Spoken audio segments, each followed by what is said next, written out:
What's going on, everybody? Welcome to another episode. Let me stop right there. This is not another episode. This is episode 100 of Gaming with the Bros Casts. We did it. We finally did it. Harrison, how do you feel? Tell me your feelings. I feel really good, man. I am. It's crazy that we're here at 100. It doesn't feel like we've been doing it this long. Because I guess it's just kind of a part of my life now. It's just a weekly ritual that we do. But yeah, I am so glad that we decided to do this about 2 years ago now. Yeah. Just a random text. Hey, let's start a podcast and I really want to start a podcast and just do something weekly with you. And it's been fun just catching up every week, playing games and talk about the news, talking about our biggest hobby that we love. So yeah, it's a great feeling to be here. Yeah, it's really like, I mean, it just started out right with us talking about games and discussing gaming news, but like it's just been a time once a week for us to catch up. Because we don't talk on the phone that much. Like we're not, calling each other every day, but no, yeah, I'm not a big talker on the phone anyways. I'm more of a text kind of person. So Gula Dweller, thank you so much. Thank you so much for the for that message there. Appreciate it's going great. To answer your question, I mean, we're still loving doing it. I mean, it's so fun. We both love talking about games, talking about news. I mean, there's been so much going on that it's just been, it's always been fun. There's always been something to talk about. So yeah, it's been great. Yeah. But yeah, so I guess Nick, you want to run down like the kind of agenda we have for tonight? It's going to be an extra long episode tonight. Normally we record on, for those that don't know, normally we record on Monday nights around 8:30 Eastern time. But this is our 100th episode, so we want to do something special. It's the weekend. We get your drinks ready. I've got my nice IPA. Nick's got what you drinking on, Nick? It's a Sailor Jerry mixed with some kind of a Coke spinoff. So what is Sailor Jerry? It's a rum. It's a spice rum. Okay. Nice. Yeah. Nice. Cool. Yeah. We drink rum tonight. But my name is Harrison, and I am joined by my brother Nick. As always, our intros, I knew it was going to be crazy because you're going to be so excited. But before we jump into to what we've been playing and that kind of normal stuff, Nick, you want to kind of go down the agenda for tonight? Heck yes, I do. Okay, so we're going to start off talking about our top 25 favorite games of all time. Thank you, Melanie. Sorry. Well, thank you. We're going to kind of briefly talk about games 25 through 11, and then you got your clipboard, man. I got a clip. It's professional, man. I'm professional here tonight. No change again now. I hope you wrote it in pen because that's going down forever. Oh my gosh. And then we're going to do a deep dive in games 10 through 1 and discuss those, a little bit more in depth. In the middle of that, we're going to do a $20 card giveaway of your choice. So we're either, PlayStation, Nintendo, Xbox, and we're going to do that through a game that we made up called 3 Words or Less, where we're going to give 3 words to describe a game, and whoever guesses it first in the chat, they win that $20 gift card. So stick around for that. And then after we're done talking about all 25 games, we're going to do a second giveaway, same song and dance. Then we're going to jump into, the normal podcast stuff, what we've been playing, news this week. Might throw in a couple of new segments here and there, try them out. And then also in the middle of that, we're going to do another $20 card giveaway. Same song and dance with that one. So three giveaways, right? 3 giveaways. Yeah. Sweet. And then that's going to be it. That's going to wrap it up. So we got a lot of stuff to lot of stuff to do tonight. Have your drinks on deck. Yeah, have drinks on deck. It's gonna be a really, really fun episode. I've been just thinking about it all week, and I've been kind of procrastinating my top 25 lists. I have too. Yeah. I finally last week I got through everything, and then I got my I actually got my list done I think Tuesday, and then the last couple of nights I've just been kind of tinkering with it. I made a couple of last minute cuts. I did too. Yeah. It's gonna be fun. It's gonna be fun. Yeah. I got some unexpected turns coming your way, Nick. Oh. So let's go ahead and dive into what we've been playing. Are we getting into the top 25 first? Oh yeah. Let's do that. Did you forget? I just ran through the schedule, man. Sorry, I'm just so excited. All right, Harrison. I'm gonna kick it off. I'm gonna kick off my 25. If that's all right. I think we should do. Yeah, that's fine. I've got the list up here on the notes here, Nick. Okay. So we'll just go in one by one and just fill in what we've got. So that way we don't know what each other's games are until we fill it in. Okay. So are you ready for my 25? I'm ready. Okay, my 25th favorite game of all time is Hollow Knight. Hollow Knight at 25. Okay. Yeah, I knew that would get you. Wow. I'm very excited to see what your list is. Okay. That was actually a last minute addition. Okay. I was talking with Alicia, my fiance, about it, and she saw I didn't have Hollow Knight. She was like, "What was that game that like you really liked? With the 2D and the side scrolling?" I was like, "Oh, that's probably Hollow Knight." Yeah. Okay.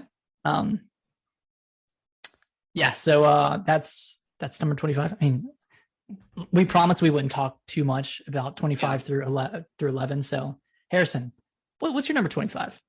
Number 25 is Dragon Ball Fighters. Yes. Very, very unexpected. I mean, it's not like you talk about this game every week. Yeah, I mean, and it's very, I kind of debated on to add this game to the list. But I just think that this is probably my favorite fighting game of all time. Mm-hmm. As far as like 2D fighters are concerned, I think it's just an excellent fighter. It's beautiful. Like it looks like the show. It plays great. I suck at fighting games, but somehow I managed to do pretty well online. So, if you play good, like it's a good game, right? So, but yeah, jokes aside, I mean, just one of my absolute favorite fighting games of all time. But it's I haven't played enough of it, but it seems great. Yeah, it's on Game Pass now, by the way. So it is on. Yeah, 1H1D. What's up, guys? Yes, Hollow Knight. Yeah, Metroidvania to start off the list. Yeah. And DBC Fighter is looking good up there. All right, I'm gonna jump into my 24th here. Let's see what we got. This is a fun one. Wii Sports Resort from number 24. Okay. I was gonna have the original Wii Sports on my top 25. Okay. But Wii Sports Resort just took everything Wii Sports did and it elevated it. It still had the golf, which is the best part. Still had, they added in like Frisbee golf, disc golf.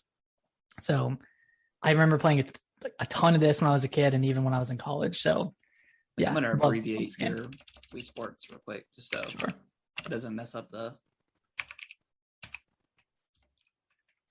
Okay, there we go. I was like fighting with the list, trying to get it like in a column. I couldn't figure out how to do it. Yeah. But yeah, Wii Sports. We played a lot of Wii, even with our family. Like that was, that was like it was like our Sunday night thing. Yeah. I even, just a quick anecdote. I remember that one night it was back when Lost was on TV, and I don't know if you or Dad had beaten my high score or something, but I just couldn't accept it. One of the very few times in gaming, like growing up, that I got really mad. That was fun. The other time was when I was playing SpongeBob and kicked Nick out of the room because I was getting bothered by him watching me. I was a dick. I was trying to be quiet, but yeah, I could just feel the stare, whatever. Yeah. At number 24 for myself, Splatoon 2. Wow.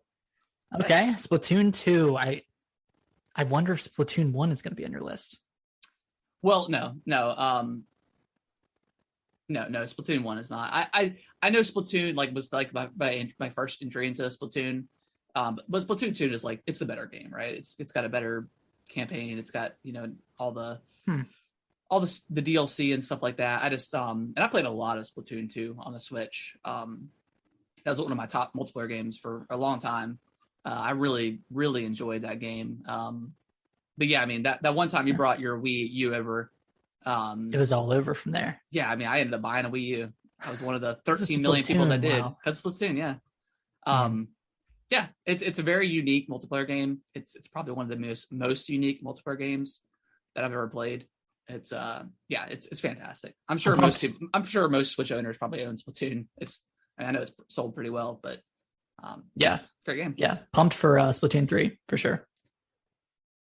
All right, this one is it's a modern classic, so to speak. I feel like everyone's played this game to some extent, but my number 23 is Call of Duty Modern Warfare 2. Okay, I mean that is kind of the game that kicked off a generation of angry gamers, of just people just talking so much trash in lobbies in the game. I mean, it's almost iconic in that regard, and it's a great game. I think Modern Warfare 2 is the peak of Call of Duty.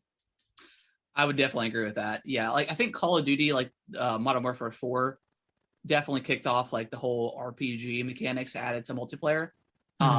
But yeah, two is like the pinnacle Call of Duty for me. That's probably my favorite Call of Duty of all time. Yeah. And then of course,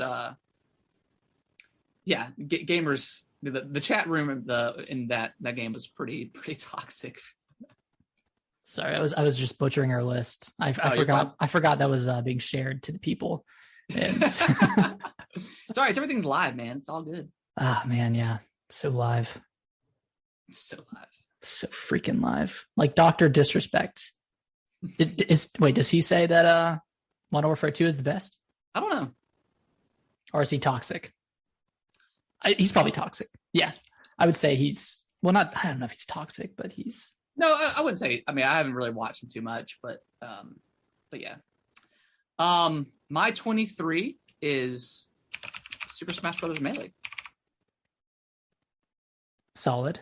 It's my favorite Smash game of all time. I know, like, technically, I guess Ultimate is probably the best, right? I mean, it's just got the most roster of characters, but specifically going back to growing up and playing Melee with all of our friends in the neighborhood that would come over, and we just have tournaments and stuff like that. Like, that was kind of I'll probably use Pinnacle a lot tonight, but that was like the Pinnacle Smash experience for me.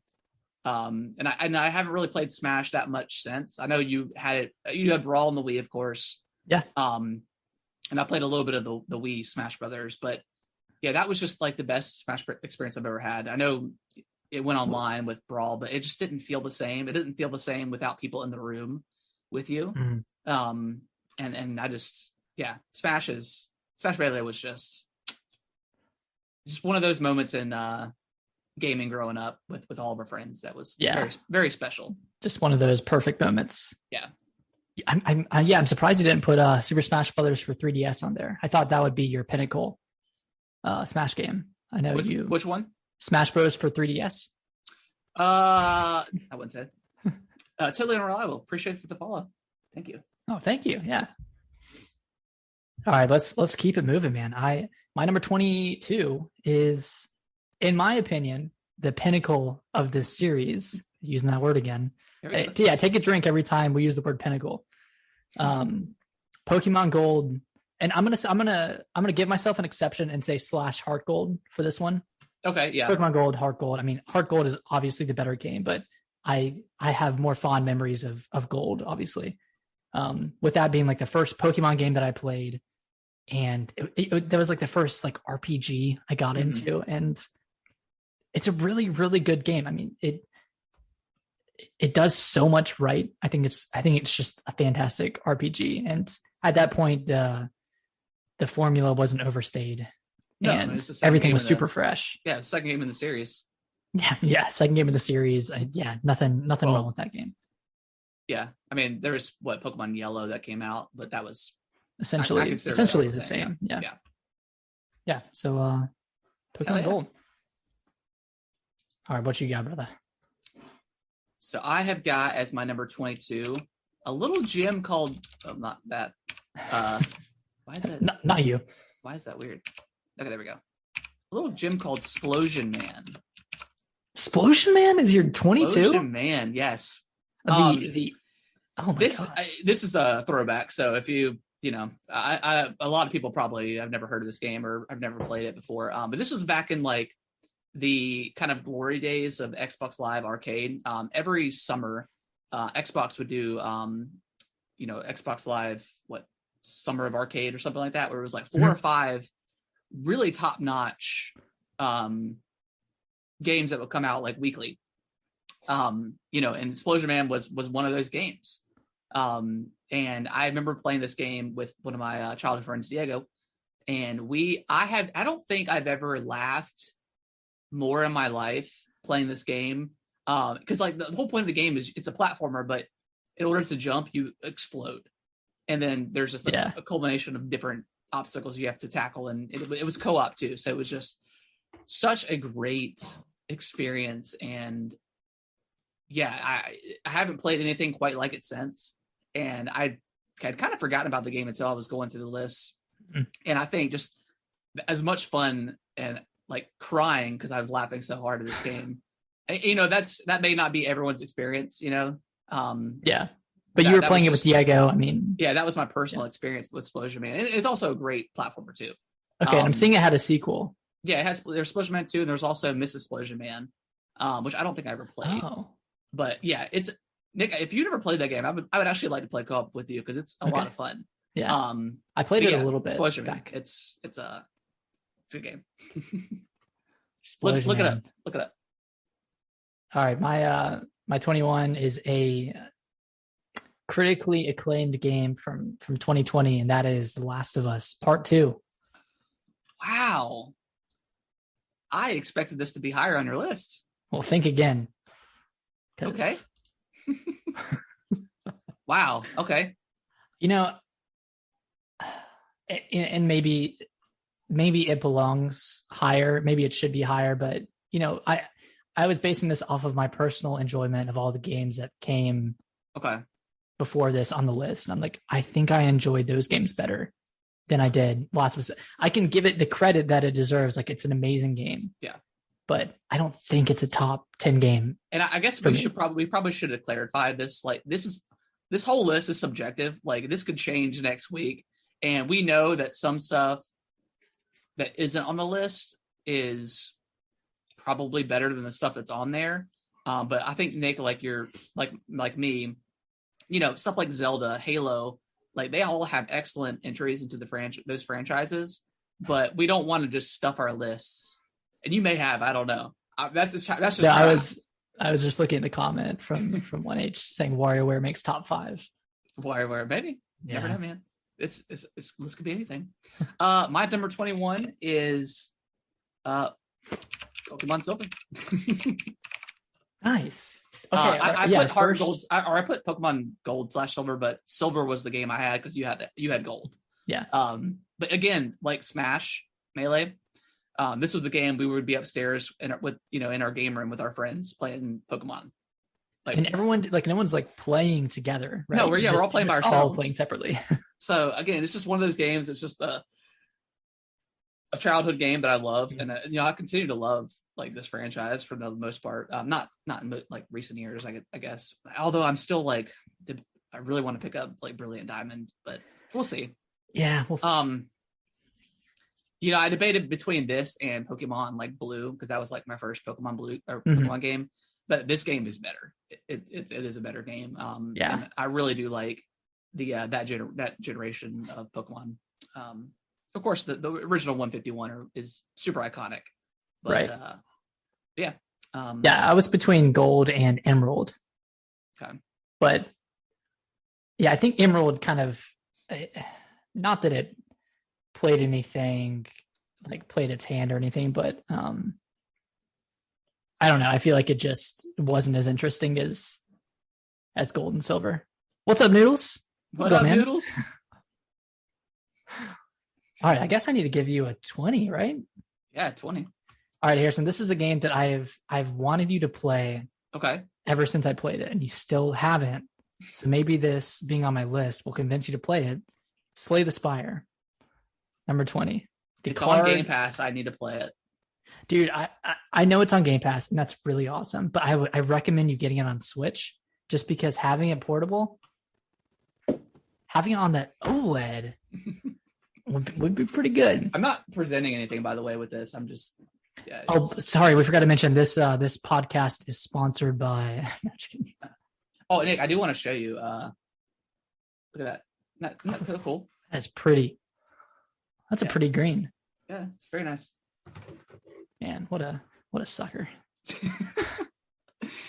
Well, you know what? All right, continue on. Slay the Spire. Sorry, Noodles, to answer your question, we're doing a top 25 games of all time.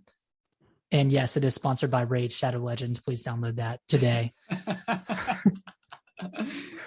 Does anybody play that game, by the way? I see so many ads for that. Like all like these. I mean, like, somebody has to be playing it. Some like so-called like YouTubers are like, oh my god, it's like the ad by whatever. Anyways, brought to you by Harrison, your stream. Oh, am I going crazy right now? You're going crazy.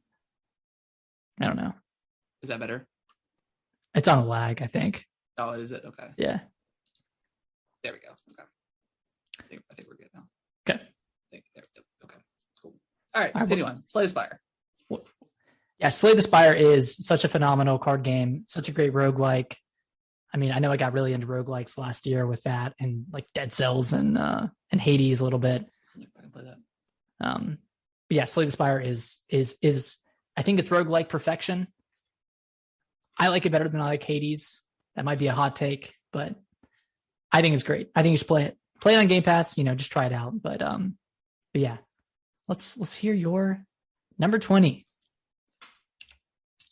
So this might upset you a little bit, but Shovel Knight. Okay. Number 20. I understand. I don't know if it's on your list, but it is. It is on my list. Okay. But I don't think it's too much further. Shovel Knight, yeah. Greatest game of all time. Yeah, one of the great, top 25 for me.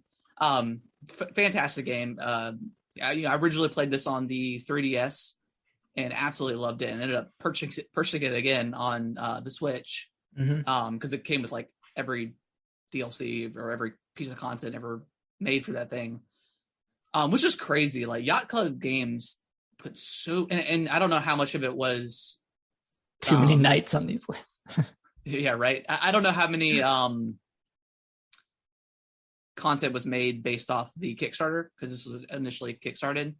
But pretty much all of it was. Okay, so they were indebted to the people, so they're obligated. But either way, like there was so much content for the game, and all the extra story DLCs, whatever, for the nights were pretty unique and stuff, and they all played differently.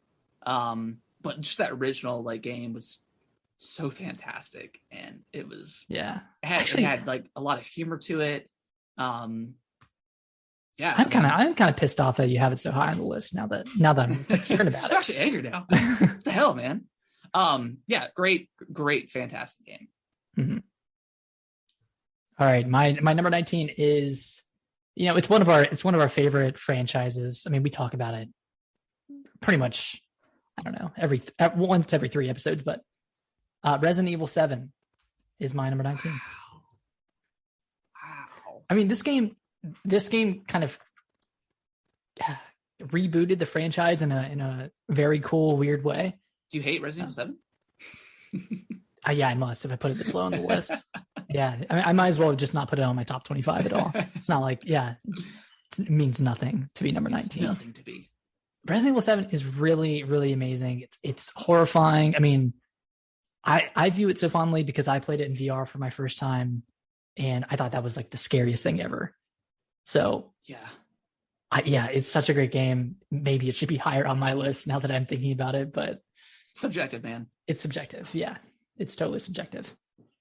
Biohazard. It was a game changer. Yeah. Well, then this next one might be a little crazy. Then Resident Evil 4. What? Okay, I'm assuming you have at least 2 Resident Evils on your list. Do I? I don't know, man. I don't even know.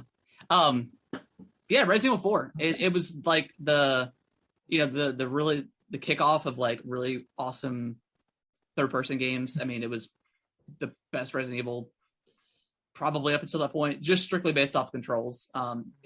If you were to go back and play it now, it doesn't hold up. Yeah. It does not hold up at all. It's in a not desperate need, but there's that. I don't know if it's confirmed Resident Evil 4 yet, the remake. Is it technically been confirmed? Unofficially confirmed. Yeah. I think they like rebooted development for the remake at some point. Right. And I'm specifically talking about the Wii version, by the way, just because I loved that version so much. It made the stop and shoot kind of thing a lot more tolerable. And I think that was like one of the only really times I liked motion control for the most part on the Wii. But yeah, I think it's great. I do need to boot it back up on the Oculus and continue on.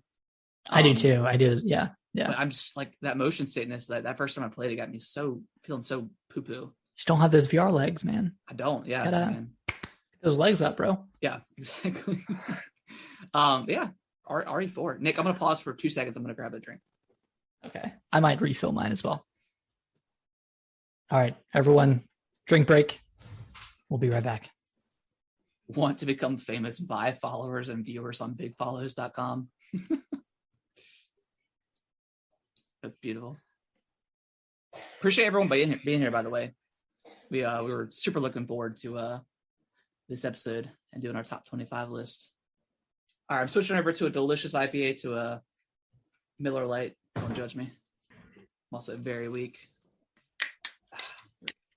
All right, we're back. In case you missed it, we had a comment that says, if we want to become famous, we can buy some followers and viewers. What? How crazy is that? How do you buy viewers? Harrison, I have some news. I bought all these viewers tonight. Oh my gosh. They're all fake. Oh, that's a tragedy. They're all bots. They're all bots. All right, where were we? We're number 18. I think I owed you an 18, right? You absolutely owe me an 18. Okay. Well, I will give you that. So I guess, wow, we haven't seen, and I think this is kind of interesting, we haven't seen a Legend of Zelda game on this list yet. Wonder why. I know a lot of people were really worried that we weren't going to have any Zelda games on here, and I just want to put everyone at ease and I'm going to throw up Minish Cap. I'm going to put that out there. Minish Cap. This is I've never really played Zelda 1 and 2, like the original, beat them. But Minish Cap, I've got it on my Wii U and I really need to play it. But yeah, go ahead, Nick. Sorry. Oh no, you're good. Yeah, no, you're good. I think Minish Cap might be the best 2D Zelda game. Sorry, it's not the best, but it's my favorite. It's one I have the fondest memories of.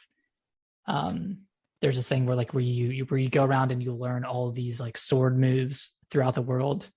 And I just remember that really well for some reason. And then of course, shrinking down to your miniature form and going to all these cool places, I thought was pretty cool for the franchise. You get some lore into the hats, and yeah, very, very great game. Cool. Yeah, that's one. Yeah, I really, really need to play that game. That was back when Oracle of Ages and Seasons, and then this Capcom made some really great.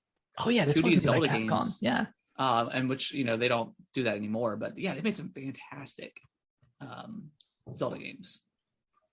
They really did. I totally forgot this was Capcom. Yeah. All right, I'm changing it to Wii Sports Resort. All right, Harrison, what's your 18? 18. Let's see here. I'm gonna rock out with a third-person survival horror game, Dead Space. Oh shit, Dead Space, yeah. Yeah. Technically, Dead Space 2 plays better. But I think Dead Space. I mean, the year, I think it was, was it 2007 when this came out? The year was 2007. I mean, this was like when BioShock Dead Space came out. We just got a bunch of really great entries to some long running franchises. And I'm super excited for the remake for this. But this kicked off. I mean, that really awesome survival horror game franchise, and yeah, I loved it. It was one of those moments where when games have really great intros, and you're like an engineer and you go to this abandoned ship, and you get on there and you're like, where's everybody at? I mean, now it's kind of cliche, right? But it's where's everybody at? And then all hell breaks loose. You're running from the necromorphs, and then it just turns into it's a great game. It's got its flaws, for the story. It's everybody's always safe, and they're like, Isaac, go do this and do that and do it. story wise, it's strange. You're like, why is he doing this stuff? But yeah, I think it's one of my favorite games, obviously. But yeah, Dead Space. It's really phenomenal. And Noodles, I would agree, the combat is better than Resident Evil 4. I mean, for sure. Just the addition of having like the switch. I can't remember what it's called, but you switch your aim from straight to horizontal. Or from vertical to horizontal. I mean, that alone, that just adds so much variety to the combat. It's crazy. And I could be wrong, but I think this is one of the first games to have like no HUD. Like everything was on the back of Isaac. Yeah, it's all bar and stuff. That was so cool. Like it was so immersive. Yeah, just a fantastic. The whole franchise is great. Dead Space 2 again plays better, but it's less scary. And then Dead Space 3. I mean, we played it. It's the best in the franchise, of course. I mean, we played a little bit at like not so long ago, and it's fun. Like it's the co-op is, especially.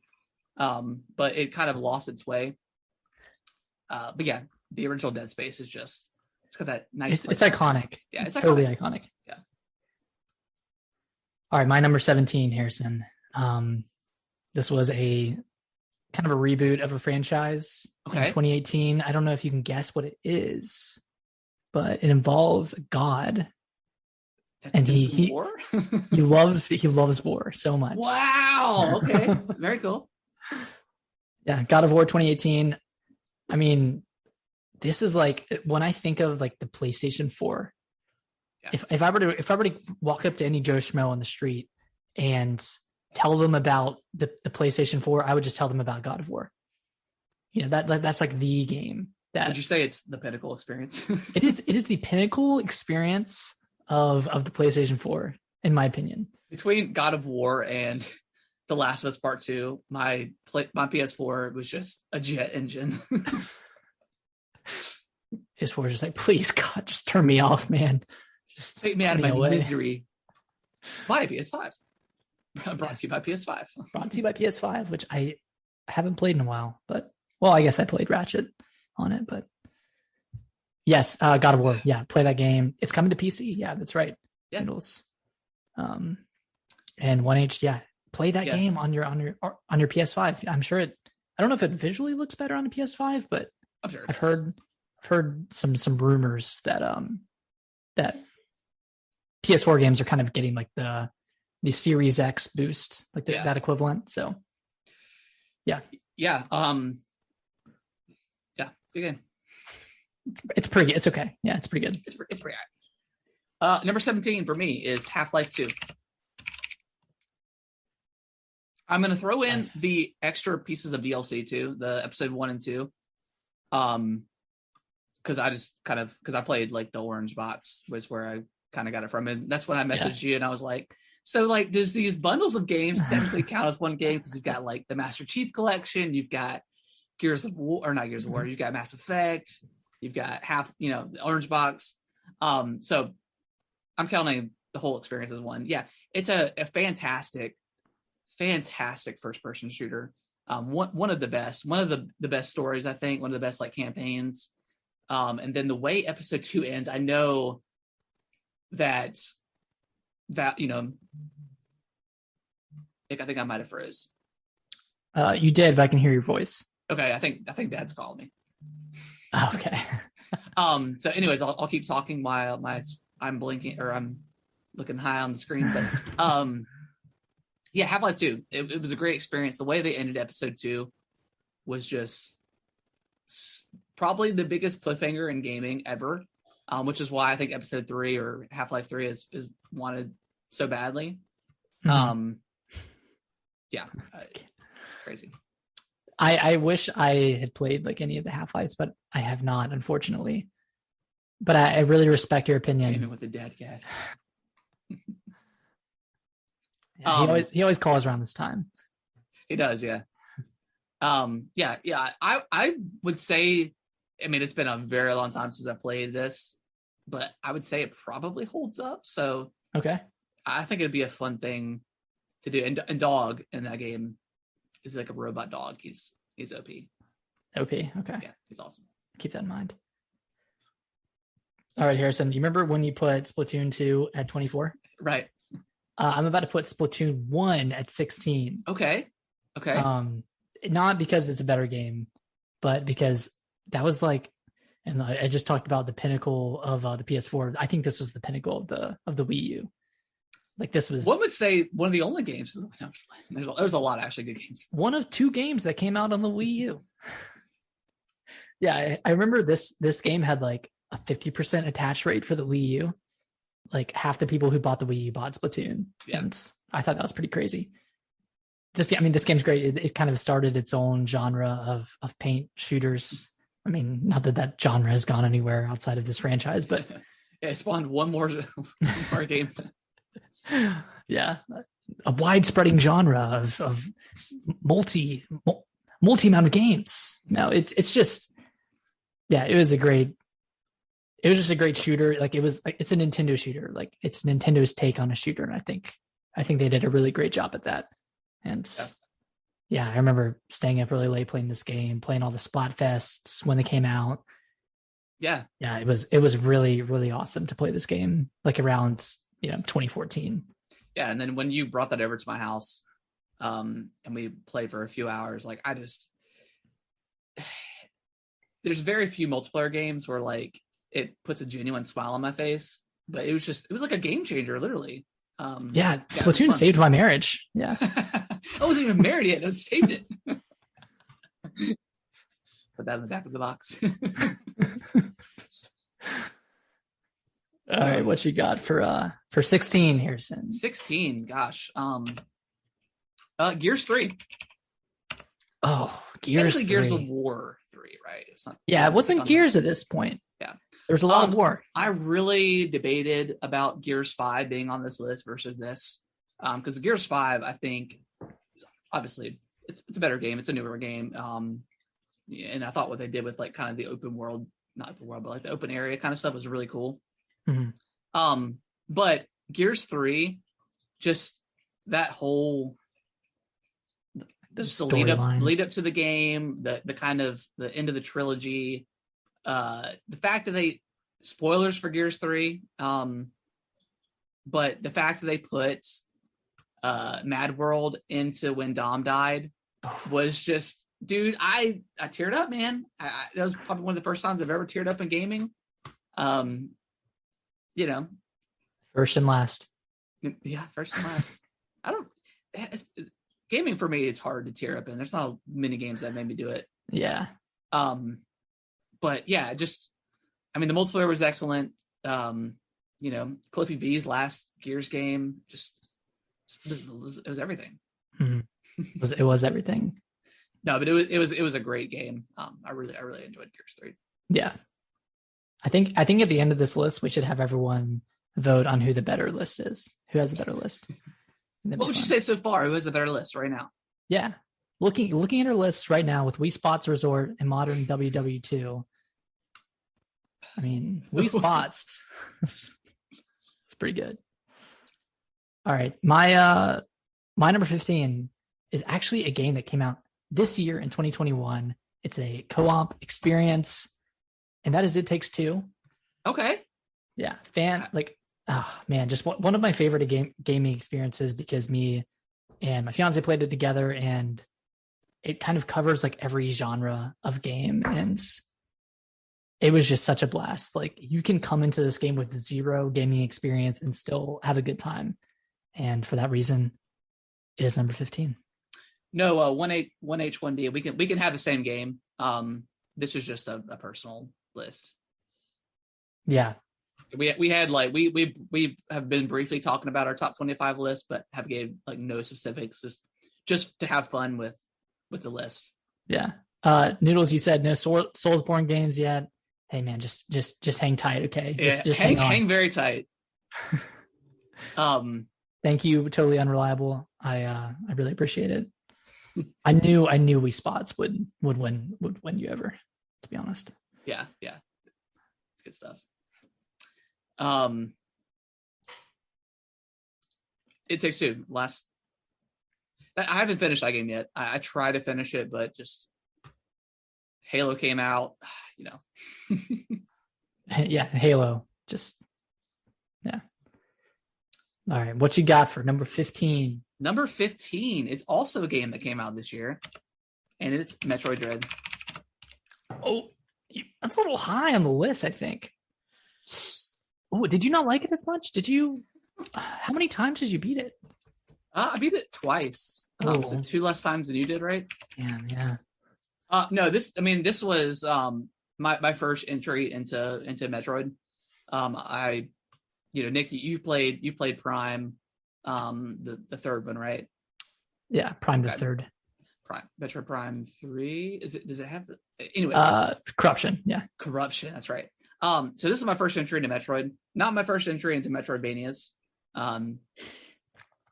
This might be a little higher on the list, but the fact that this was on, and maybe this is because this is so new to me, but I genuinely feel like this is one of the top 25 games for me of all time.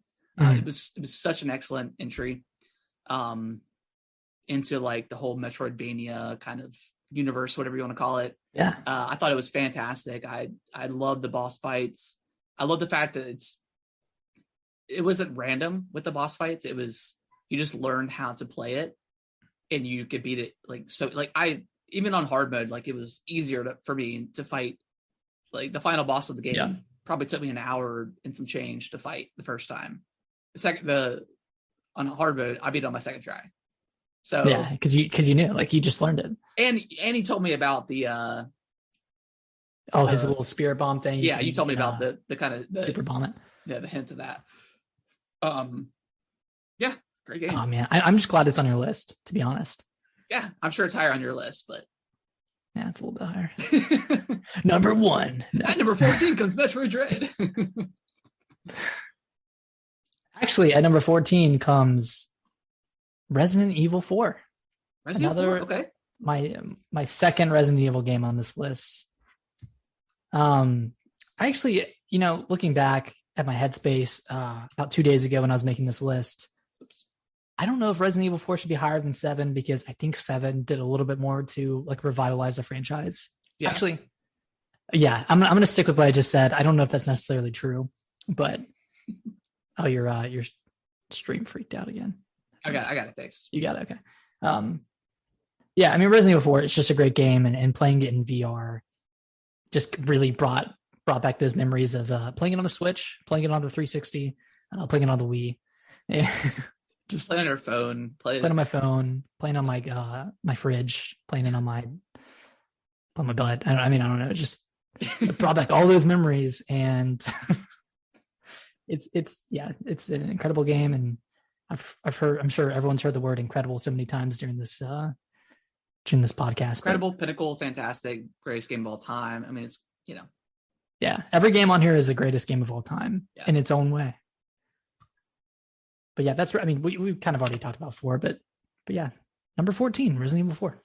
Cool deal. So at number 14 is my first Zelda entry on the list, Zelda Wind Waker. I like it. Yeah, I really, really like Wind Waker. The art style, especially when they redid it on the Wii U, that's gonna hold up. That's gonna hold up forever. That art style is so incredibly amazing. And also the fact that I remember back in the day, this is, obviously post Ocarina of Time and Majora's Mask. So this was like the next big Zelda game for me. Yeah. So it, just, going to GameStop or EB Games back in the day, getting this thing pre-ordered, EB Games, bringing it home. Like it was a really like, monumental part of my childhood was this game. I loved it so much. And it just, yeah, I can't, we talk about forever, but I really want this game on the Switch and I want to play it. Yeah, where's that collection of Wind Waker and Twilight Princess? I heard some rumors about the Game Awards. Oh, really? Yes. Which we will be streaming the Game Awards live on December 9th. Yeah, it's on Thursday. 8th is Halo Day. 9th is the Game Awards. Yes. Wind Waker's a great Zelda game. It is. Yeah, and it's just it is unique with the being on the the Red Lion or whatever, King of Red Lions, and going across the ocean and stuff. So yeah, it was a very cool game. Let me ask you a question. Do you think Wind Waker has the best water in any game? I don't. I think another game on my list has the best water, and that's coming up very soon. It looks great. Like it's like as far as like that graphic style goes, but you played it on the Wii U, right? Well, yeah, I did. Yeah. Okay. You don't have Sea of Thieves on your list, do you? I do not. Sea of Thieves does have some really damn good water. It does. Yeah. That might be the best water, to be honest. Yeah. I want to drink that water. That's salty water. Nice and thirsty. Yeah. Yeah. Zelda. All right, Harrison, I got another repeat for you from your list. Okay. I guess I just love it a little bit more, but Shovel Knight is my number 13. Nice. I mean, this game is like one of the 3DS darlings that was obviously like kickstarted and went on to become something so much greater than it started out to be. And it started out so great to begin with. And yeah, I still need to finish up the King Knight expansion or the King Knight DLC. The King of Cards battler. Yeah, King of Cards. Yeah, I do too. That card game is actually a lot of fun. It's really good. Yeah, so. But like even just basing it off of that first Shovel Knight campaign, I think it stands at number 13 for me. Yeah, for sure. Yeah, fantastic. My number 13 is Resident Evil 7. Okay, so we both got 4 and 7. Yep. Okay. I think, like you said, Nick, I mean, this kind of just changed the game for Resident Evil. I know a lot of people when they announced that it's going first person, so many people were speculative of this, because obviously it's a huge difference, right? Than the third person that it's used to.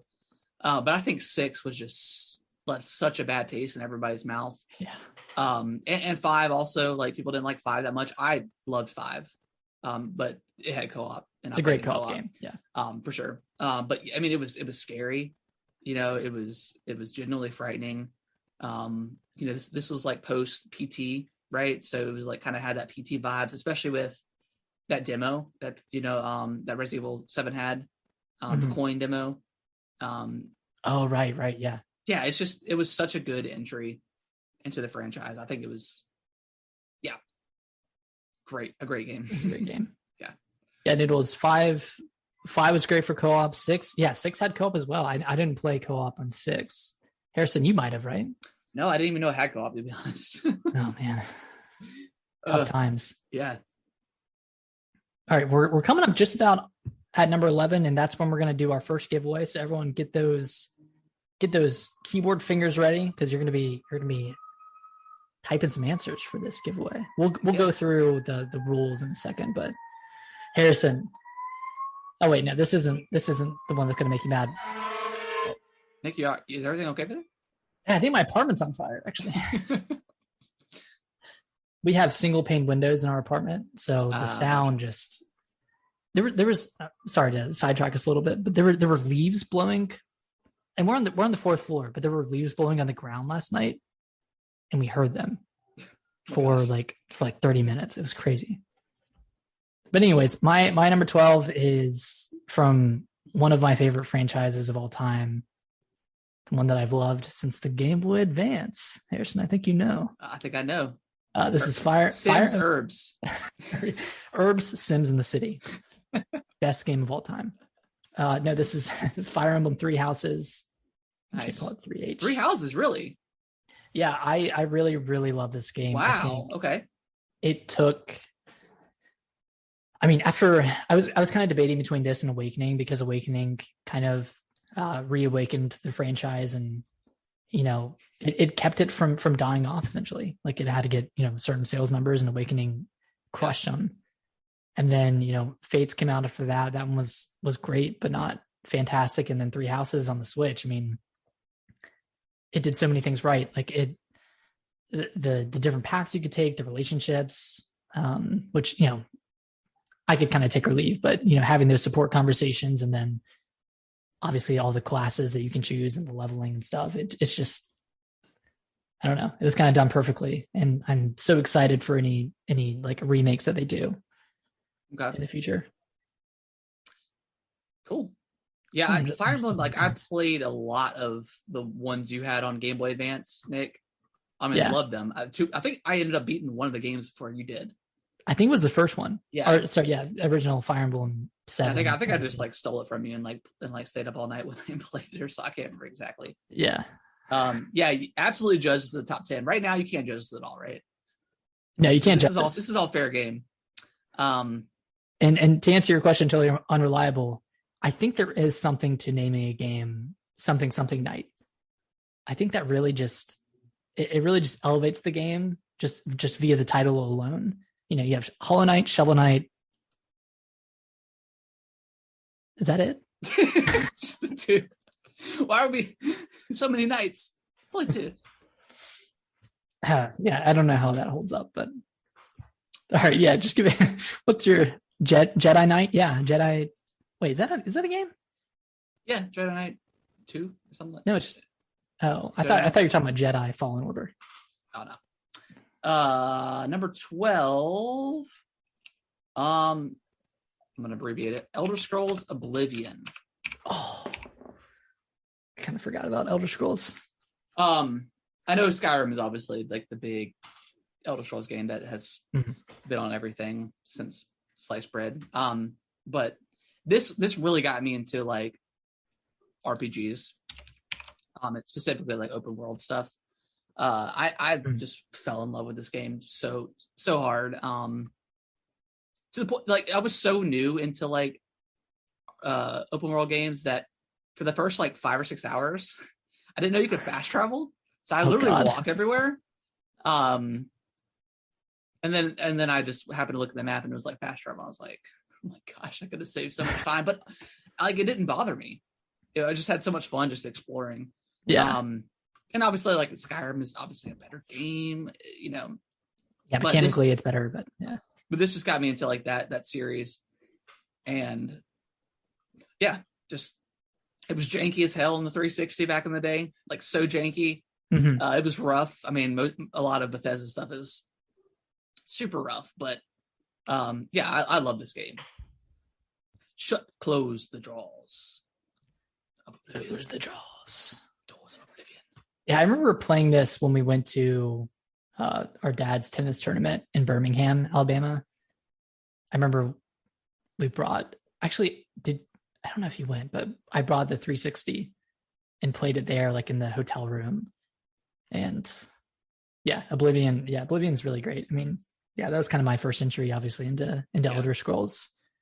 I never played Morrowind, but yeah. I think I tried it once and it was like super rough. It's hard to get back to. All right, Harrison, I guess this is our last one before top 10 and before our giveaway. Yeah. But I'm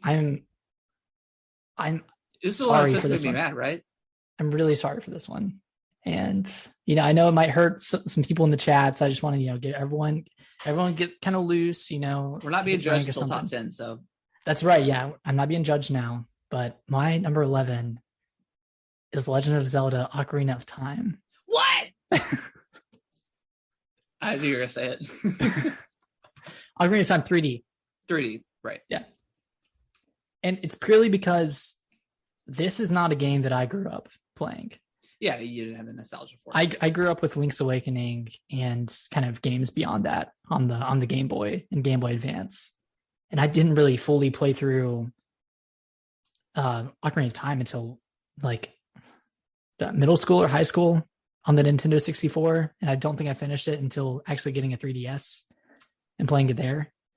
But playing it on 3DS, like it's amazing. Like it's such an amazing game. You can see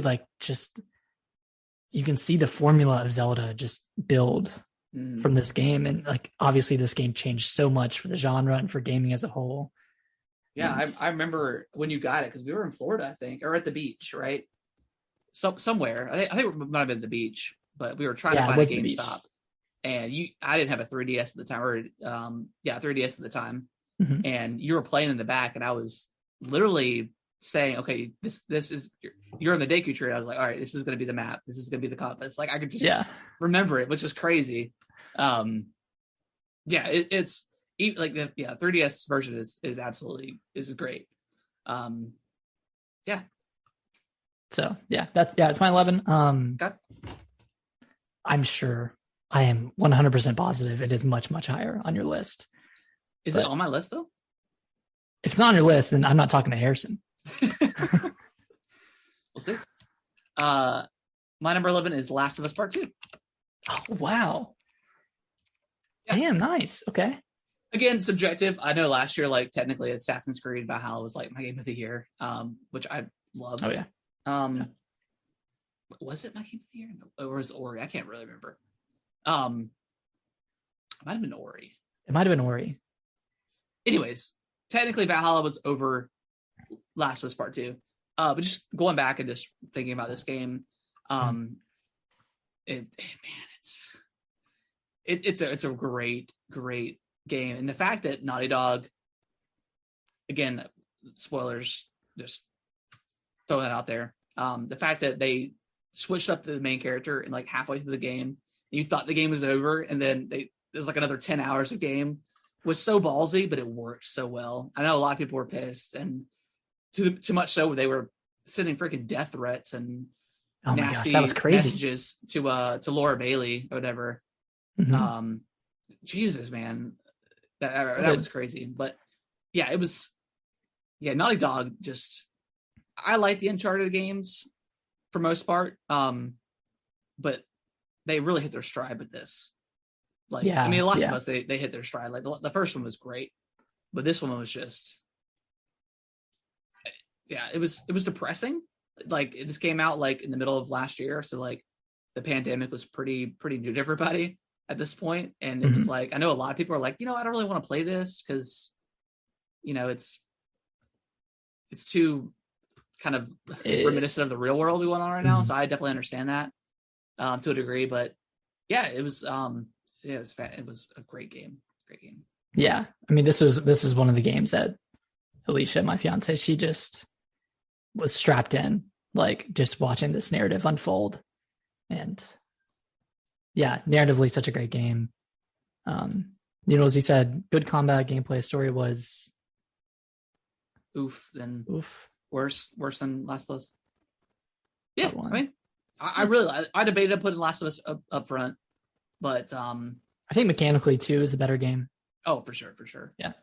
Super excited for the show though that's coming out. Oh yeah, I kind of forgot about that. Last of Us 2 is like Game of Thrones season 8. Right here. I never watched the majority of Game of Thrones, but I did watch season 8, and the ending was pretty bad. Like just I watched like 2 episodes of Game of Thrones. I could get into it. I don't know why. My wife Brittany and I tried to watch it, and I don't know. She's not a big like medieval kind of person. Like she's never seen Lord of the Rings. I keep telling her, man, please watch it with me. It's so good. The original trilogy. Yeah. The Hobbit was all right. The drama.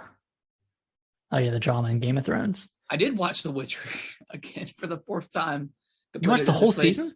Yeah, in 2 days. Yeah. Oh my God. Hey, The Witcher 3. The Witcher 3. Season 2 comes out on December 17th. Same day as Spider-Man. It does. Yeah. All right, Harrison. I'm super excited about this giveaway. Yeah, let's do it. We're about to jump into it. All right, so we're gonna run through a practice round here, but essentially the name of the game is 3 words or less. So I'm gonna say, and I'll space it out a little bit, but I'm gonna say 3 separate, distinct words that kind of correlate with the game. And people in the chat, just guess the game whenever you think you know it. And I'll give everyone in the chat 3 guesses. What if somebody answers the same game? Whoever I see first, whoever's first in the chat timeline. And this is just a practice round, so the stakes aren't too high here. Okay, so practice round. Okay, cool. Practice round. So I'm going to start here right now. First word, Europe. Second word, hand. Third word, typewriter. I think the third word might give it away. It's a specific game, right? Not just the franchise. This is a specific game. Oh, yeah, Village. There you go. There you go. Nice. Because the hand, gets the hand cut off. Okay, so that was just a practice round, so nobody fret. All right, once you're ready, once everyone's ready, we'll get into the real round. This is for a $20 gift card of your choice from either Nintendo, PlayStation, or Xbox. Just once you win, just let us know your preference, and we'll be in contact over the next, day with the code. Yeah, we probably won't be with you tonight. It's Friday. Probably won't be with you tonight, but we promise. Yeah, but we're keeping you in our thoughts, and we'll be in contact. We're going to write you down, and we'll get that card to you. All right, so let's get started.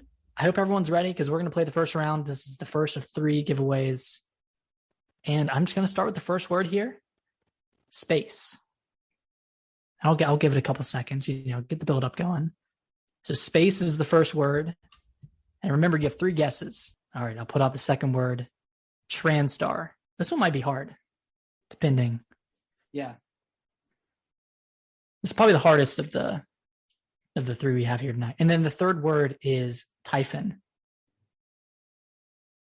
Typhon. Typhon. This might be too hard. I bet everyone's Googling right now. It's true. If no one knows it, I can give out another one. All right, Noodles, you said you know it. If you know it, you know it. If you know it, just, Guardians of the Galaxy, that is incorrect. But a great guess, though. And I'll repeat the 3 words. They are space, Transtar, that is TRANSCAR, and typhon, TYPHON. Borderlands, Destiny. Nope. Those are also incorrect. I do want to play the Guardians of the Galaxy game, the new one. I'm going to wait for it to go on sale. It's $30 right now on somewhere. It's physical, but somewhere. All right, so we got Artful Escape, not Artful Escape. A lot of great guesses, but not a winner yet. Space Marines, no, not Space Marines. Although that's a good guess with the word space. Noodles? You know it? I think Noodles is tripping right now. He doesn't know it. He's just Prey. There we go. There we go. Melanie. Congratulations. All right, Melanie. Which card would you prefer? Would you prefer Xbox, PlayStation, or Switch? Or / Nintendo? Marvel's Avengers, also a great guess. Switch. All right. Congratulations. You just won a $20 gift card to Nintendo Switch. So we'll be in contact over the next, day or so? Yeah. Yeah, day or so. Yeah. And are we just going to message on Twitch, right? Probably. Yeah, we'll just message on Twitch. So make it easier. Melanie, if you're following us on Twitch, we can find you there. Or we can look at chat history, either one. But yeah, we will be in contact. Congratulations. All right, Harrison. Well, with that being said, should we jump back in to our top 10 games of all time? All right, you ready? I'm ready. Let's do it. I'm ready. Thanks everyone for participating. A lot of great guesses. Transtar was the dead giveaway keyword. Yeah, that one. That's like the company in Prey. Yeah. Or no, was it the name of the space station? I think so. Number one. Thank you for the 100 bits. I appreciate that so much. Yeah, thank you very much. Number 1 on that list is all the games my ex was playing. Okay. All right, so we are into our top 10 now. We're here. Nick, do you want me to start it off, or do you want us to continue the flow? Yeah, let's switch it up. You're starting it off with number 10. Cool. Number 10. What I got here? Halo Reach. Wow, Halo Reach. I debated Halo Reach and Halo 3. Halo 3, just like the lead up to that was insane. I mean, so many people were mad about like the way Halo 2 ended, and it just kind of cut off. And obviously, there's a big history behind it. They ran out of time, blah blah. Honestly, I kind of liked it. It was kind of one of the first times in gaming where we got not a conclusion to a story, and I really appreciated that. I actually liked that a lot. So going to Halo 3, I mean, that was like such a hyped game, and the music was so beautiful. But Halo Reach was the last Bungie game. You know, I know we used the word dread a lot in the last few weeks, but there was such a sense of dread in this game because you know the outcome of the story. You know, Reach got glassed at the very end. You know, which is pretty much means like it was destroyed. Yeah. And you know, you don't know for sure, but you know those Spartans are probably going to die. And sure enough, you know, they do. And just the way it ends specifically, again, spoilers, when you're playing your character, like you are like the last Spartan and you literally fight until you die. Oh, and then you know, then the cutscene plays out and blah, blah, blah. Mm-hmm. But like I read a lot of those books growing up. So I just had so much history and lore with Halo. Yeah. And just this being like the final send off for Reach. And also like the gameplay was excellent in the campaign. And like just the whole campaign was really good. And I think this was the first time they had Firefight, if I'm not mistaken. I believe that was ODST. You're right. It was ODST. Yeah, I think. So yeah, this is like the second evolution of Firefight. Firefight 2.0, I think it's what they called it, to be honest. So like they had that, and then like obviously like the DMR was like such a fantastic weapon back in the day. That was such a great addition to that game. And also had like the Needler rifle too was a great gun too. But then they had the invasion mode where it was like Spartans versus Covenant and versus elites, and they had like the roll mechanic. It was the first time they had like Spartan abilities where they had the shield, and you could throw like plasma grenades and then shield, and it would pop off of you. Like there were so many great moments in Halo Reach, and like all their maps were fantastic. I loved Reach. Like Reach was so good, and so far with Infinite, it's kind of catching that vibe again. Like I love it. Obviously, we're still technically like beta, so when that opens up and we get to choose our game types and this and that, you know, it'll be better. But yeah, Reach was excellent. I remember being in college, like in 2010 when this came out, and I came home and to get it because I had pre-ordered it at my local GameStop. Yeah, came home, I got the big edition. Like I've got it up in the background, you know, up here, right up there. I've got the Halo Reach statue. So like, it was a great game. I remember we played it together on the midnight launch, and you had your contacts in, and your contact kept drying up, and you like had to go to the bathroom like 5 times to fix your contact. And I was like, come on, man, like let's go. Yeah, because I think you had bought in Reach, and I ended up leaving my Xbox there for you, and ended up buying a Slim. Yeah, that's right. Yeah. Yeah, I mean Reach, God, and I got that same feeling when they added it to the Master Chief Collection, not too long ago. I got that same nostalgic feeling. Was like, is this the best Halo?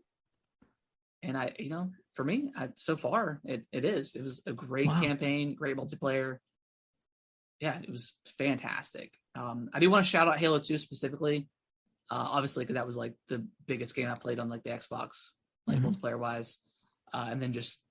I modded my virtual Xbox for it, like using Splinter Cell, the game, which is shout out Splinter Cell. Yeah, shout out Splinter Cell, which is weird. I don't know exactly why I had to use that game, but being able to fly like the Pelican back in the day in Halo 2 was awesome. Literally flying super jumps in Halo 2 was incredible. Yeah, on Lockout. Yeah, Lockout. Yeah, but Reach is pinnacle Halo. Reach was cool. Yeah, Reach is cool. Like Reach gave you a lot of equipment to have cool moments, and I feel like Infinite is also doing that with like the grapple hook, and a bunch of other stuff. But yeah, your tweet you did when you did like the gameplay of you grappling to somebody and then smashing them in the back. I didn't know you could do that. Yeah. And it doesn't automatically hit someone if you really grapple them. Oh, that's awesome. Yeah. Okay. So yeah, super. Yeah, that's such a like genius gameplay mechanic. And you can grapple onto like a wasp or a pelican, or well, not a pelican, but like a banshee, and you can overtake it from the grapple. Which I've seen a lot of really cool moments with Infinite, but yeah, Halo Reach number 10. I want a Halo to be on here. That is my only Halo game on here. Okay. So I wanted some representation for Halo. But Nick, you're number 10. Let's hear it. All right, Harrison, this game absolutely rocks. And this game is Rock Band. Rock Band. Okay. I thought you were going to say Brutal Legend, but we're on a different page. Let's go. Completely different page. Sorry, Jack Black and everyone else on the team. I don't think you ever played that, did you? No, I didn't. But Rock Band, like I have so many fond memories of Rock Band from playing with you and our friends and doing the 52 song set list. Oh, with Brendan, dude. That was so much fun. Yeah, like doing that. And then, I played a ton in college. Like all of my roommates and friends got into it, and we would just like whip it out at like parties and just kind of play it off to the side. And it was like, kind of weird. It's like, why are these guys playing Rock Band over here? And it's like, sup nerds? It's fun, man. Sup losers? Rock Band is, I mean, Guitar Hero 2 was my first, both of our first like entry into like the music gaming. But yeah, whenever I got Rock Band that one Christmas, like again, that and like Splatoon. To get Rock Band on Christmas, that was so much fun, dude. So much fun. So much fun. And I'm gonna take a hard stance on this. I think Maps by Yeah Yeah Yeahs is one of the greatest Rock Band songs, at least from a drum perspective. Yeah. There's some good songs, man. Love that game. Just and like Rock Band 4, I don't think that I don't think that hit the nail on the head. I think it kind of lost a bit of the magic because they drums for Maps, Noodles, what's up, I mean, I've got Rock Band 4, like I've got the guitar. I've still got my original Guitar Hero 2, like Z guitar or whatever, or X guitar or something like that. Mm-hmm. It was such a good game. Rock Band so good, great. Man. And could you use the Guitar Hero guitar in Rock Band? Yeah. Okay, because that was the one that we used, because the Rock Band guitar wasn't. We had a full band, baby. We had a singer, we had drums, we had a bass, and we had a guitar. Man, it was beautiful. Oh, it was so much fun. Oh, Noodles, the full combo and expert drums. Yeah, that song on Expert, that kind of like that drum line, it's just absolutely incredible. Yeah, classic, man. I love that game so much. I would give anything to play Rock Band again. Yeah, to experience for the first time again. Yeah, dude, yeah, or just to experience it right now. It's just so great. Yeah. All right, Harrison. Oh, I need to put mine in officially. Sorry, I've been slacking a little bit. Rock Band. All right, I'm really interested. What is your 9th favorite game of all time? All right, so we've got Hollow Knight, baby. Yes. Okay, now I know why you reacted when I called it out at 25. I mean, just to kind of add on to what you played, or said, Metroidvania is probably like one of my top favorite genres. I just absolutely love those games. I'm still playing Hollow Knight, by the way. I picked it up again on my Switch OLED, and it's beautiful. I'm trying to 100% or 120% it, I think, something like that. Something crazy. It's so much fun. It's got that Dark Souls, Bloodborne kind of vibe, where if you die, you if you die in the game, you die for real. If you die in the game, you die for real. I don't know if anybody got that reference. In the comments, tell me what that movie is from, or what that quote's from. It's a movie. But yeah, I mean, Hollow Knight is, I don't know, it's one of the best games I've ever played. It's incredible. And I don't know if I have that much sense, because you kind of nailed it when you talked about it, but yeah, it's just yeah. I mean, what is there to say? It's one of the best Metroidvanias of all time. Yeah, And the part I think that I have to like, I like Hollow Knight better than Metroid is because like Metroid, it's so kind of condensed. There's not a lot of like necessarily open areas that you go through. Metroid Dread, Hollow Knight, it's a little bit. I mean, there's obviously like some very condensed areas, but it's way harder. It's a very hard game, and like a playthrough can last 30 hours at least. Mm-hmm. It's a huge game, but yeah, it's incredible. Wow. It's more open than like Metroid Dread. That's why I consider. That's why you like it more. That's why I like it more. Okay, I mean that's understandable. I'm glad you have it so high up on your list. I mean, it is, yeah, it is such a great game. It is. I might have done it a little dirty. Totally wrong, but it's still on Game Pass. So I would say again, Nick, I think you mentioned Slay the Spire is best on Switch. I would say Hollow Knight is probably best on Switch as well. Agreed. But handheld try it on Game Pass, I guess. Yeah, try it on Game Pass. But it's only $15. I mean, yes, the Frankie Muniz movie, by the way, Noodles. There you go, yes. Noodles pulling through. But do you know the name of it without Googling it? I don't know if I know the name of it. I used to, but I think it's left my brain. Agent Cody Banks. No, it's not Agent Cody Banks. Agent Cody Banks. What's not Big Fat Liar? Is it Big Fat Liar? Big Fat, yeah, that's with Frankie Muniz. My Dog Skip. Wait, what is the movie called? Are you seeing if Noodle guesses it? I was hoping chat would give me the name because I don't remember it. Fraud. You died in the game, you died for real. I feel like it's 2 words. It is definitely 2 words. Noodles, it doesn't want to Google it. All right, yeah. No one Google it. We're just gonna remember. If it comes to you at any point, just let us know. Is Dead in the title? I don't think. I feel like it is. Oh, I think it is. You think it is? I keep thinking Evil Dead, but that's absolutely incorrect. No. That's very incorrect. I mean, I remember it. Like it's like the. Is it still Stay Alive? Still alive? Stay alive? Stay alive?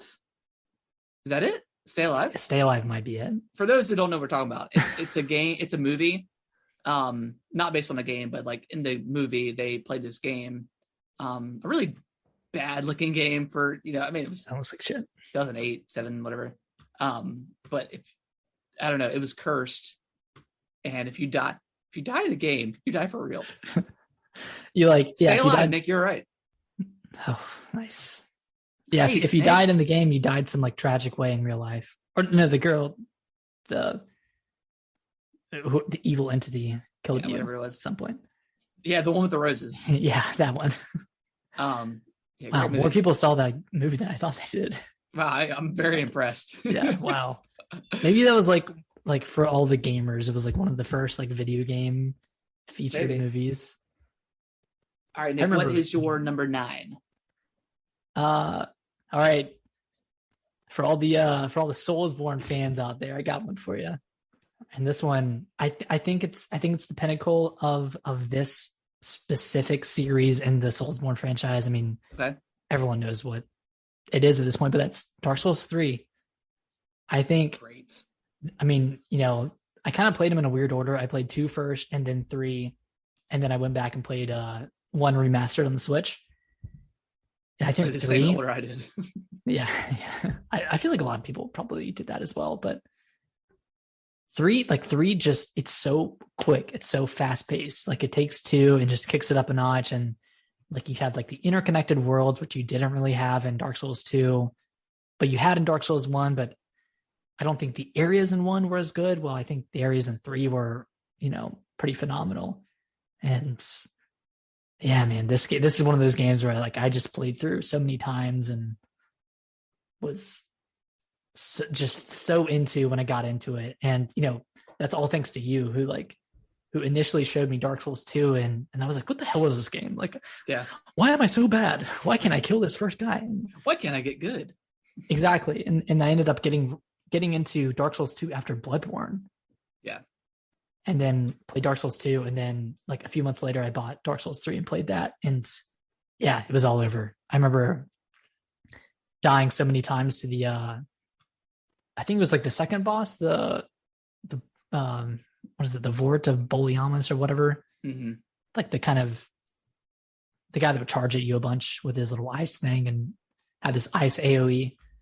I had died so many times to that guy, and then I went back and replayed a bit of it like a couple of months ago, and I whooped him on the first try. Yeah. I was like, man, I learned so much from when I initially played. I have Ultra Instinct game right now. Yeah. I've unlocked. I've risen. Yeah, Noodles, Demon Souls, man, that was your first game on PS3. I didn't play Demon Souls until the PS5. And yeah, Demon Souls is also phenomenal. Oh, Elden Ring, man. I cannot wait. Yeah, Elden Ring, man. It looks like it's kind of changing the open world format, just like Breath of the Wild did in a way. I'm so excited. I'm not even mad that it got a delay. Like, no, it's just going to make the game better, in my opinion. Yeah, obviously you're a little bit sad. You're like, I want to play this game soon, but delays are always good. I will always back a delay. Always. Yeah. Wait, so Dark Souls 3 was my number 9. Oh wait, I keep forgetting that I went after you. Yeah. Okay, so now you're giving me your number 8. Okay. Right. Let's take a quick pee-pee break. A quick pee-pee break? A quick pee-pee break. I will be right back. All right, I'm going to grab another drink. Everybody, hold on tight. We're about to go through our top 8. What's going on, everybody? Got me a fresh drink here, ready to talk about our top 8. How's everyone doing tonight? Hope everyone's having a wonderful, wonderful Friday evening. All right. There he is with the Flamin' Hot Cheetos sweatshirt. Dude, I love this hoodie, man. Got a rep. It's primo. Primo, man. Primo. No. All right. Number 8. Here we go. BioShock. I was just saying it. Yeah, BioShock. BioShock. Before you say anything, this was a game that I took off my list. I apologize. No. This I don't know. This is one of those games where like I had followed for so long. Just watching all like the Ken Levine videos back in the day. They're going through like the demos, and it just looks so cool. Like the little sister and like all the plasmids, and it looks so cool. Yeah. And it finally came out. I ended up getting the $70 edition where it came with the Big Daddy, which was kind of crazy back in the day for like a special edition, because like that just didn't happen that much. Yeah. But yeah, I don't know. This game kind of just changed narrative for me and like gaming to like what a narrative can be. Now the ending kind of sucked. Like the whole the last boss fight was not that great, and the whole kind of like still cutscene kind of ending was kind of sucked compared to the rest. But this game really introduced like the kind of what were they called? Like the diaries or whatever that you found. Oh, like the audio logs. The audio logs. Yeah, that was kind of like the first game that really introduced that. That I'm, for me personally, I don't know if that had been there in the game before, but they had so many, and it made you want to explore and find them all and, dive into the story. And, you could walk into a room and you could see, if there's like dead bodies, it kind of laid out like a story of what happened here. Like, did they commit suicide or were they murdered? It was a really cool aspect of gaming that wasn't quite there for me yet. But yeah, BioShock is so cool. So cool. It was like, yeah, and Noodles, the twist ending. Harrison, did you like the twist ending with the would you kindly twist? So is that what you're talking about? No, because there's like 10 more hours after that twist ending with the would you kindly. Claustrophobia. It did, yeah. That is true. Also, that's probably my favorite water in video gaming, by the way, is BioShock. Like the intro. It looks so good. Maybe that's yeah. That's better than Wind Waker water. Yeah. That's for sure. But yeah, BioShock was great. I'm talking about like the last boss fight specifically. Mhm. It was not that great, but And just the still images to resolve the story. I mean, I get that, but like, what else would they have done? Like, do you I think don't a know. cutscene would have been as impactful as having those kind of still images? Probably not. Mhm. There wasn't cutscenes up until that point, anyways. So I don't really know what I was Yeah, that's expecting. true. I just thought the ending wasn't super great, but it is what it is.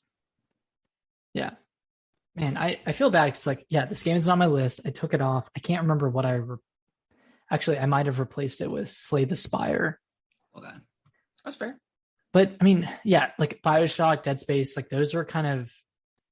I feel like those were games for you. Like Yeah. you were what 16 at the time that those came out. I was 12, 13 years old. I was busy on my Wii and waggling my Wiimote. Waggling away over there. I was playing Far Cry Playing on the the Conduit. Wii. Playing the Conduit, yeah. Yeah, I should have put Conduit on my list, by the way. But Should you? that had the pinnacle of multiplayer was the Conduit. When it worked, it was fantastic. Forgot how multiplayer. Yeah.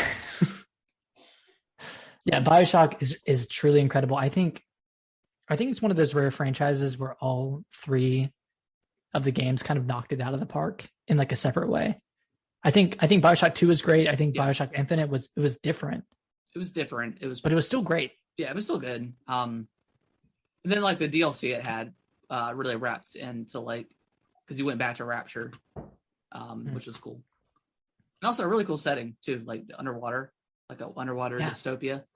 Super cool. Yeah, that intro going through like the little the ride, like I can't remember what it's called, but that intro was great. Yeah. Would you kindly? Would you kindly? All right, I owe you a number 8. You do? All right, this is like if I were to give one game to describe myself, I would give you this game. And that game is Skate 3. I mean, Skate 3, like it just shreds so much gnar. I mean, like it is the pinnacle of that franchise. I mean, it elevates everything. It adds so many fun spots to skate. The map editor adds new tricks, adds like late flips and all these special tricks that weren't in previous games and weren't really in Tony Hawk games before then because they were so arcadey. And it was just like an almost realistic skate game. And I'm so happy that like the skateboarding franchise is kind of coming back the way it is with EA's Skate and Session, and I can't remember the other game that I love to play now for some reason, but yeah, Skate 3 is phenomenal. It feels so good to play even now. Like I remember, back a couple of years ago in college, I would just play that before going out and drinking, and just that's almost like a pregame game for me. Just like having a beer and playing Skate. Nothing about getting drunk and then watching your board flipping slow-mo. I know, it kind of hits different. Yeah, Skate 3. Yeah, like that's a game that I feel like I could play forever. Just a sandbox skateboarding game, and I kind of want to go play Skate right now. Yeah. 1H1D, appreciate you being here, man. Appreciate you being here. You have a good night. Yeah, have a good night. Thank you. Thanks for coming in, man. I like Skate. I think you obviously, as a person who actually skateboarded, hit different with you than it did for me. And not to say I was necessarily more of a Tony Hawk guy. I definitely do have more fond memories of playing Tony Hawk than Skate. But yeah, Skate was always a pretty excellent franchise. It was. All right, Harrison, we're getting into our top 7. Number 7 is one you've already mentioned, Nick. God of War. Whoa! Really? Yep. Holy shit! Nice. God of War 2018. I thought I really liked the God of War franchise up until this point, but it never 3 was probably my favorite up until this point, and I didn't play Ascension, which was like the other one with like the multiplayer stuff, kind of weird. So I never played that one, but this one was just incredible through and through. Maybe I vibed with it more just because it was like a dad story with his son. And granted, my son was one at a time, so But you were getting ready to live this story, right? Exactly. in a way, yeah. It was just, and the fact that like the camera never changed from like it was all one take, which was incredible. And the way they went from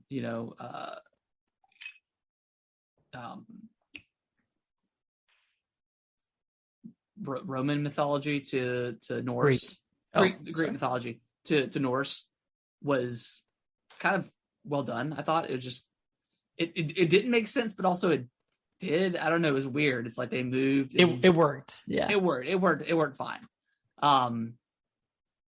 Yeah, I thought the combat was excellent. I thought the giant hub they introduced in that game with the lake, and then with the world serpent was so cool.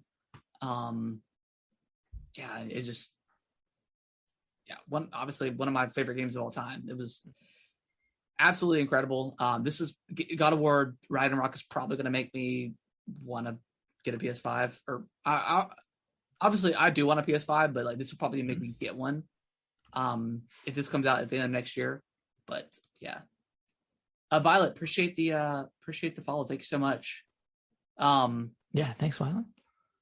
Yeah, God of War is just such a great game. And this was the first God of War game I played. I mean, I had never played any other ones before this, and I know they were so different. I mean, I know like systematically they were kind of similar to like a Bayonetta, or at least I thought they were kind of like a hack and slash. Yeah. But like, yeah, from the moment I saw this game, it just there were like so many fantastic third-person action adventure games on the PlayStation 4. Yeah, and this just instantly I wanted to play it, and yeah, excited for Ragnarok, excited for where this franchise goes in the future. I'm happy it's this far up your list. Yeah, I really loved it. This is one of those games I want to go back and play, and finish up and 100% it or whatever. But yeah, I need to do the Valkyrie fights. Yeah, I think I've beaten most of them. Okay. But yeah, such a great game, and just seeing Kratos come from just this maniacal, like just angry person, and he's very level-headed in this game with his son.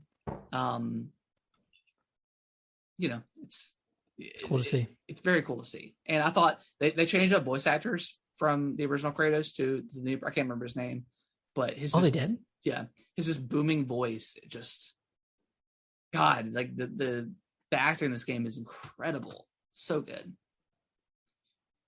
Yeah, God of War 2018. God of War, great game. All right, Alicia, thank you for the follow. Hey, thank you, Alicia. I'm not sure I know this person, but they seem pretty great. Is this the Alicia? This is the Alicia. All right, Alicia's gonna like this next one then. Thanks so much. just to kind of bring it back full circle, because I had God of War on my list. You just put God of War up. You had Metroid Dread on your list, so I think it's time. It's about time for Metroid Dread to show up on my list. I think I owe everyone that. And Metroid Dread it's a number 7 of all time for me. And before Metroid Dread, I really only played Metroid Prime 3 Corruption, and then Metroid Samus Returns on the 3DS. Yep. So I didn't have that much experience with the Metroid series. And then before Metroid Dread came out, I played Super Metroid, and then I played Fusion, and those were just absolutely incredible and got me so pumped up for Dread. And now here I am, 4 playthroughs later of Dread, and it's one of my favorite games of all time. Like, I think it nails everything. Like, the Emmys, I think, are such a fantastic addition to that series. All the bosses are really great. Like, they all stand out in their own way. And then just like and this is most important, but just the fluidity of the game, like getting from point A to point B feels really good. It feels really cool to just kind of run, slide, roll your way through these enemies and just get to the next spot of the game. Like this game was built around speed running. It was built around breaking the game. Yeah. And I think that's really, really cool. Like it really makes you kind of think on your toes. And oh yeah, now, like now that I'm talking about it as much as I am, I think it should be higher on my list. But it just came out last month, so I can't really, I can't put it, number 3, number 1. But yeah, Metroid Dread, absolutely incredible. If anyone in this chat hasn't played it yet and has a Switch, I would recommend playing this game because it is so good. Yeah, for sure. Yeah, great game. That's good. It's great. Yeah, it's good. It's fantastical. Number 6. It's about time Bloodborne comes on this list. You know what I'm saying? Let's go, baby. Let's get it. Bloodborne. Yes. I again, my pinnacle, like Bloodborne, Soulsborne kind of experience. Pinnacle. Yeah, I loved everything about this game. I love the fact that there's no blocking. It's just pure action. You're rewarded by attacking and being aggressive to gain your health back. The setting, the atmosphere is so freaking cool. Yeah, the gothic kind of. Yeah, and the fact that like this game starts off with like, you go through it, you get to the first boss, and you don't even know it. There's no cloud door. You go through it, and then you turn around, and then the cloud comes down, and then the boss comes right over the. Oh my gosh! And then like Father Gascoigne was probably one of the greatest fights of all time. Like he was like such a stopping point in that game for most people, including myself. Beer alert. Ching. Yeah, Bloodborne. It was, man. I remember playing that for the first time with you because we were kind of making some some YouTube playthrough videos, and you had me play this for YouTube for my first time, and I was just getting absolutely wrecked by the cleric beast. Or is that the first beast? Is that the first boss, the cleric beast? Yeah. I was just getting absolutely wrecked by that guy. Yeah. And yeah, it's a bad game to play when you're trying to like record a YouTube video for it. But after that, after I got like a PS4 for Christmas and got Bloodborne and Uncharted collection and stuff. Yeah, Bloodborne just that game's so good. Yeah, I mean that was the reason why I bought a PS4 was because I remember you showing me like these gameplay videos of it and being like, this game looks absolutely incredible. And you had played like a bunch of Dark Souls games at this point. Well, I'd only played Dark Souls 2 at this point because Dark Souls 3 it was only 2. Wasn't out. And I I absolutely loved Dark Souls 2. Mm-hmm. Yeah, just everything about, and then like the switching of like your weapons, they all had different variants. Was amazing. Yeah. So yeah, and then like the additions of the Chalice dungeons as well. Like even just adding that, like in addition to the game itself was crazy. Those were okay. They weren't the greatest thing in the world, but it was just something else to do. Yeah, it was something else, right? Yeah, it was. Yeah, my peak Soulsborne game. I really would like for them to do a Bloodborne 2. Or please, or just a remaster. Or remaster. Not that it just increasing the frame rate, I think would be good. Sorry, just to go through some comments. Violet said the best games are the ones that just the act of controlling the character around is fun and satisfying. Yeah, that's Metroid Dread in a nutshell. Just it feels so fluid. It feels so great. Noodles, I mean, yeah, you're the Souls person. So yeah, the reason you got the PS4. Yeah, it wasn't the reason I got the PS4, but it's the reason I'm glad I got a PS4. Yeah, for sure.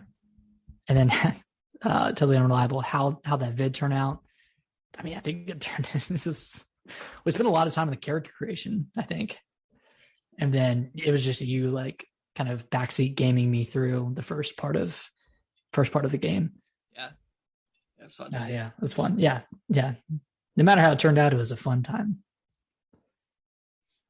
All right, I owe you number 6. You do. like I'm seeing like the rest of my list, and like I'm seeing some games like I haven't seen from you, and I'm wondering where they're going to show up. But my number 6 is it's a little game called Super Mario Odyssey. Wow. Okay. This game debuted on the Switch in 2017. I don't know if anybody really knows this game. It's kind of a niche title. I wasn't sure which Mario game was going to. I know one was going to show up for me. I didn't know which one, though.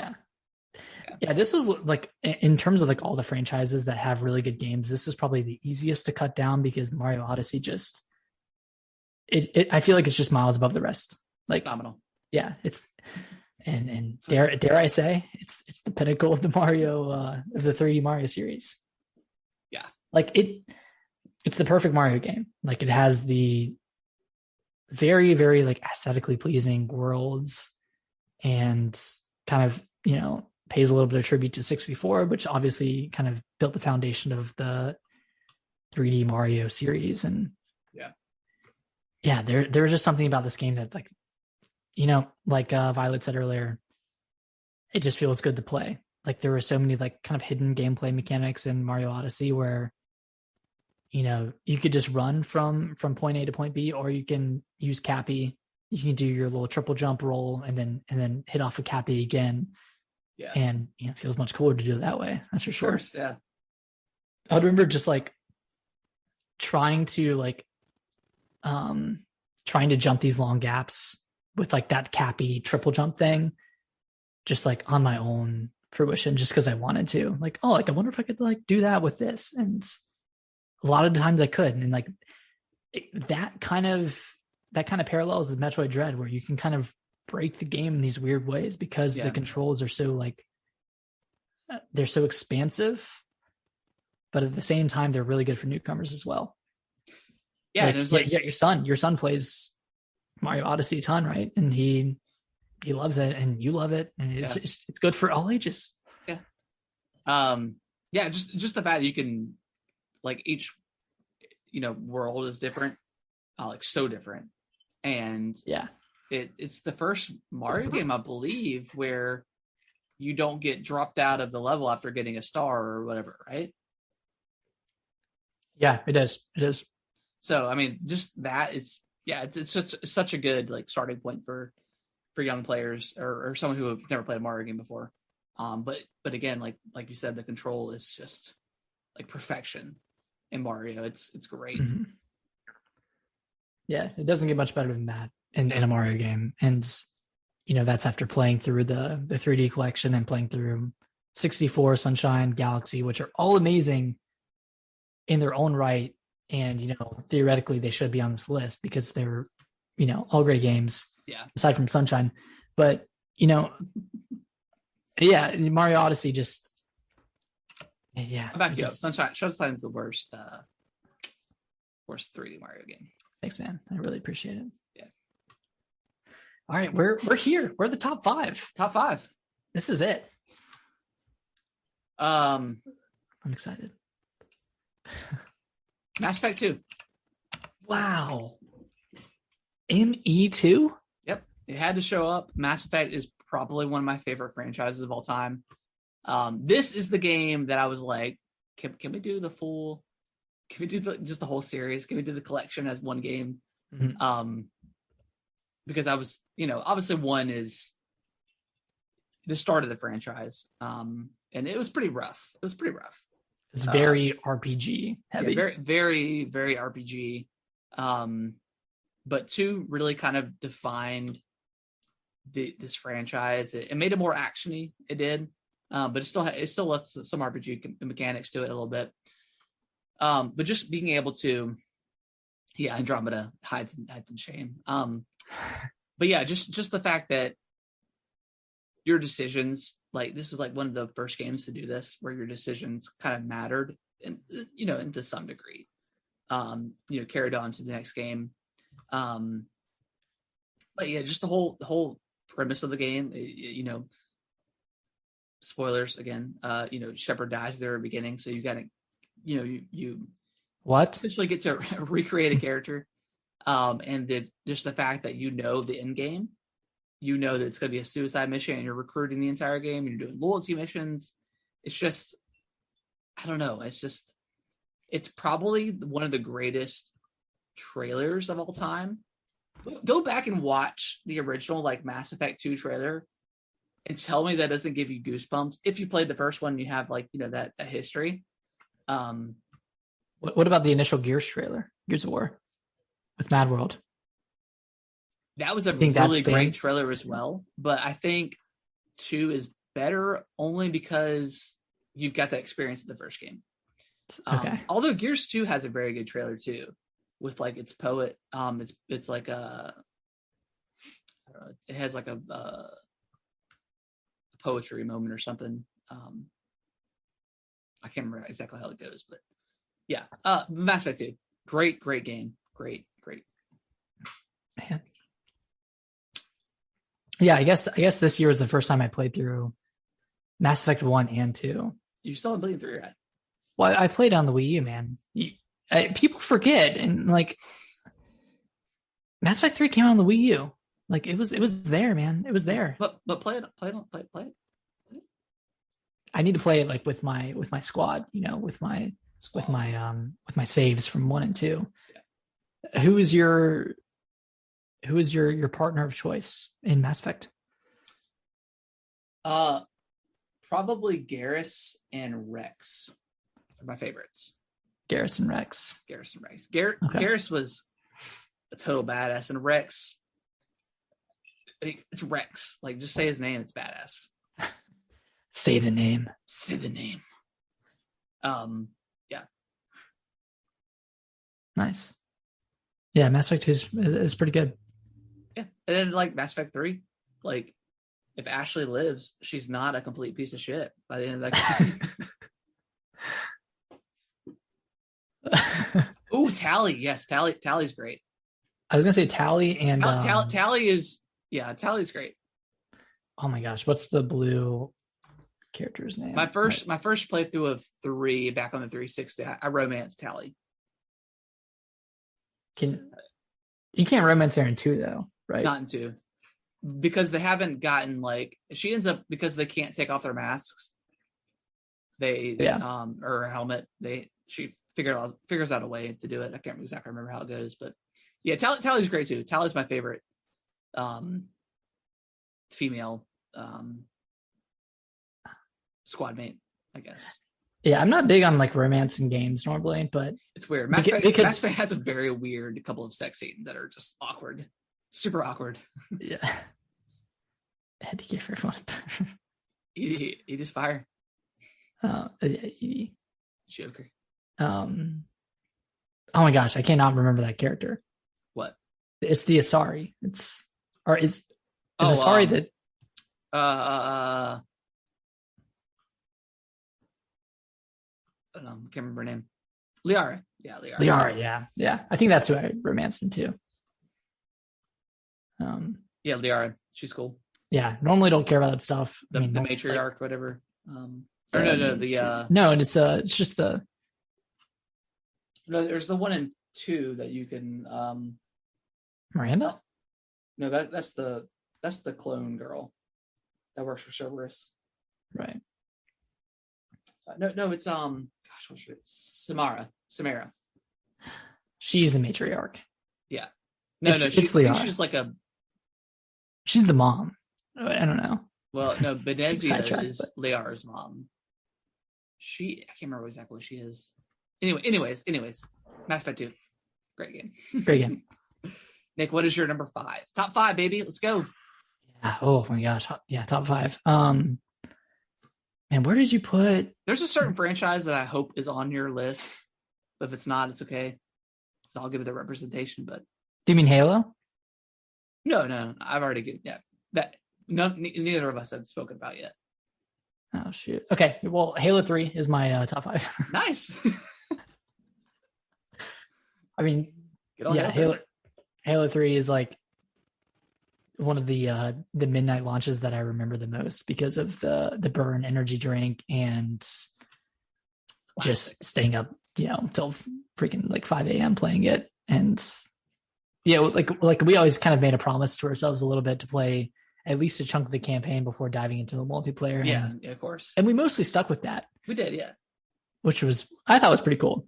Do you remember like so for those who don't remember, Crackdown came out, and that was actually a really good game, but it got bundled in with the Halo 3 beta.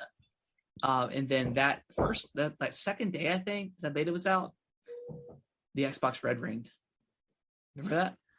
I do remember that. That was the first. Was that the first of many for you? Technically, yes. I mean, I ended up sending my Xbox in after that beta. But I remember doing the towel trick. We tried everything. We tried everything, and it worked for some time. But then it was a wrap. Yeah. Halo 3 was definitely like.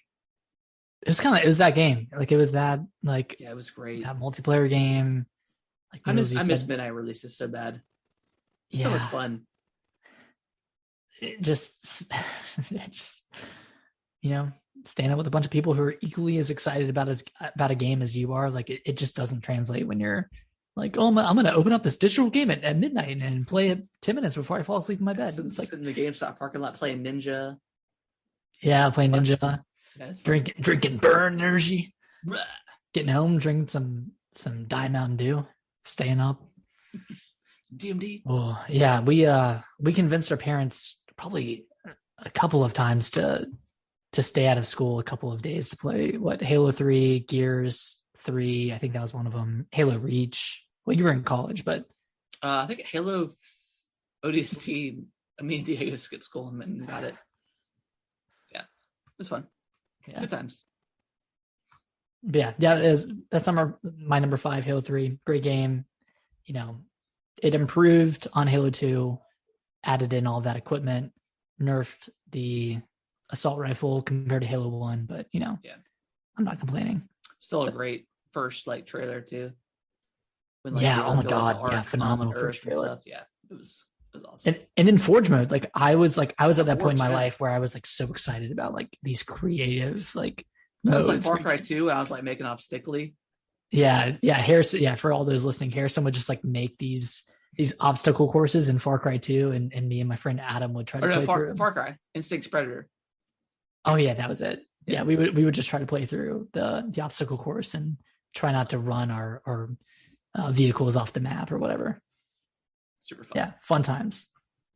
All right, number 4. This is the game I mentioned that has had 0 representation so far. Okay. Formatting issue. Sorry, guys. Here we go. Ori and the Will of the Wisps. Yeah. Yeah, that should have been on my list. Performance aside for this game, because it did have a lot of troubles at launch, and I ended up beating it before it got fixed. But that being said, I just fell in love with this game, and I was coming off a hot from the heels of the original Ori, because I did play that about a month prior to this game being released in 2020, just to get caught up. And again, that game was excellent too. But this game just it improved the combat. I love the story. The art style is gorgeous. Between that and Hollow Knight, I was debating so much about, but the fact that Ori is so beautiful and it's more open. Hollow Knight it's kind of, it's dark and dingy. Yeah, Ori I love it, man. I love it so much. I love the characters in that game. The boss fights are fun. The escape moments in the boss fights are fun. They're so great. Oh my god, Nick, I feel like you have a lot of regrets right now. I do. Yeah, can I retro? Did you forget about Ori? No, I didn't. But somebody convinced me to put Hollow Knight instead of Ori. And here we are. Water is nice and Ori. Water is nice and Ori, yeah. Do I think Halo Infinite campaign will be good? Yes. I think so. I think it will be. Based on the previews we've seen, and I think some previews came out earlier today, but it seems pretty good. Seems incredible. Yeah, I mean the fact that multiplayer is so well done, like damn near perfect, and we'll get to the here in a little bit with the news. It feels like the best playing Halo I've ever played. Yeah, I have very high hopes for 343 with their campaign. It didn't look great graphically when they revealed it last year. But Halo has also never been like that stunner of a game. So I think me and you, Nick, were both like not necessarily disappointed about the way it looked. Yeah. But the way it looks now, it's looks great. The year and some change it's had to manifest and come together. Like definitely was the right decision. Which is funny because a month later Cyberpunk came out and here we are with that being delayed again for like the next gen or like the current gen stuff. So right, like that. Yeah, that's just the tale of what not to do. Yeah, and it's cool that they've leaned into the Craig meme. Oh, of course. I saw earlier today that they added it into their game, like added a Craig.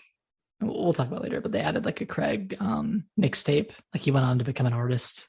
Oh God, I didn't see that. And created like a CD. So, all right. Well, so yeah, I'm busy like regretting not adding Ori and the Will of the Wisps to my list, but I feel pretty damn confident about my number 4. Okay. This is a game that like I know you've played, but I don't know if you finished it. I don't know how much you got into it, but this is one of those games where like I wanted to literally do everything in this game. Okay. And that's Celeste. Celeste. Yeah, the 2D. I debated about this being on my list. Game. I mean, yeah, this is one of those games where like, and this is like common for a lot of the games on my list, but it just feels really good to play. Yeah. And the puzzles were so well done. Like they had all the B sides and then all the C sides. And then, they added in chapter 9 a little bit later. And that was just an ultimate test of your skills in Celeste. And this game just did everything right. I think the story was great, but subtle. And, it didn't overstay its welcome, but the gameplay was just so phenomenal. And yeah, that definitely stuck with me while I was making this list. Like, yeah, oh, it's so good. It is such a great game. And for $20, probably less now. I mean, I know it goes on sale a lot, but you cannot go wrong with this game. It's so good. Yeah, strawberries. Yeah, the strawberries, collecting those strawberries in that game. Great challenge. That was a great challenge. Yeah, I'm super pumped. I don't even know if I want them to make a Celeste 2 because I kind of want it to like live on its own and just be this game that's amazing by itself. But I would love to see anything else that they create. I think the public or the developers, Matt Makes Games. Yeah. So whatever Matt makes, yeah, I'm in for it. For those who are drinking right now, I'm gonna take a little shot, a little Jim Beam apple. Oh my God, this guy's crazy. Yeah, just a little half shot of my little airplane bottle. Yeah, for those who don't know, Jim Beam apple and Bacardi mango. Those are the Harrison staples. So I drink. Yeah. Okay. Cheers, everybody. Little mini red soak up. So delicious. Hey, cheers to get into the top 3. Top 3. Nick, I'm about to blow your mind right now. I'm ready. Blow it. Blow my mind. So, top 3 game of all time. Zelda Ocarina of Time. You madman. It's not number 1? It's not number 1. Man, it's not. I don't even know what this list is going to be now. So, yeah, I mean, when we first started this podcast, like our first episode was your favorite game of all time was, back then, this was 2019. It was Zelda. Ocarina of Time for me. Yeah, I mean, this game it means so much to me. It's one of my first experiences in gaming. I just love this game. Specifically, just playing with like our mom. Back in Florida, like she would sit there with the strategy guide. I would play the game. And that carried over until we moved to North Carolina. But yeah, it's got probably the best music in gaming for me specifically. Just and also you had to play those too. Like all those soundtracks, all those songs are like iconic. Yeah, it was incredible. I mean, it doesn't necessarily hold up anymore. And that's why it's number 3 for me. That's why I would love to see like a remake or for them to port the 3DS version to Switch and upres it or whatever. Yeah, it's it's my first entry into Zelda. And again, you didn't have that nostalgia for that back in the day because I was I think 7 and you were what 3 coming on 4. So I mean you weren't playing games really by then. So yeah, it's just such a fun time. I think you were kind of born at the perfect time for gaming because sorry guys. Because gaming like really got cool once you were born. Yeah. And you start seeing these 3D games and of course like it was cool before, but yeah, I feel like of course we're more nostalgic about these type of games because they were our childhood. Quest 64, anybody remember that game? You had that, right? I did. Hot Wheels Turbo Racing, Nick? Dude, don't get me started on Hot Wheels Turbo Racing. Got it right now. That should have been on my list. That game, it took the racing franchise and it absolutely turned it on its head. I think that game. Speaking of racing real quick, if I can slight tangent, I think Burnout Paradise is my favorite racing game of all time. But I think Forza 5 is probably going to have taken that. Yeah, I think so. Okay. I think so. It's a game. Yeah, it's a great game. All right, Harrison. Well, I think when we had our very first episode back on November 10th, 2019, you gave your favorite game of all time as Zelda Ocarina of Time. I gave mine to Fire Emblem, or Fire Emblem the Blazing Sword in Japan, which is Fire Emblem 7, by the way. But the first Fire Emblem in the US. So I'm going to put that as my number 3. Nice. The first Fire Emblem in the US. I mean, this game got me into one of my favorite franchises of all time.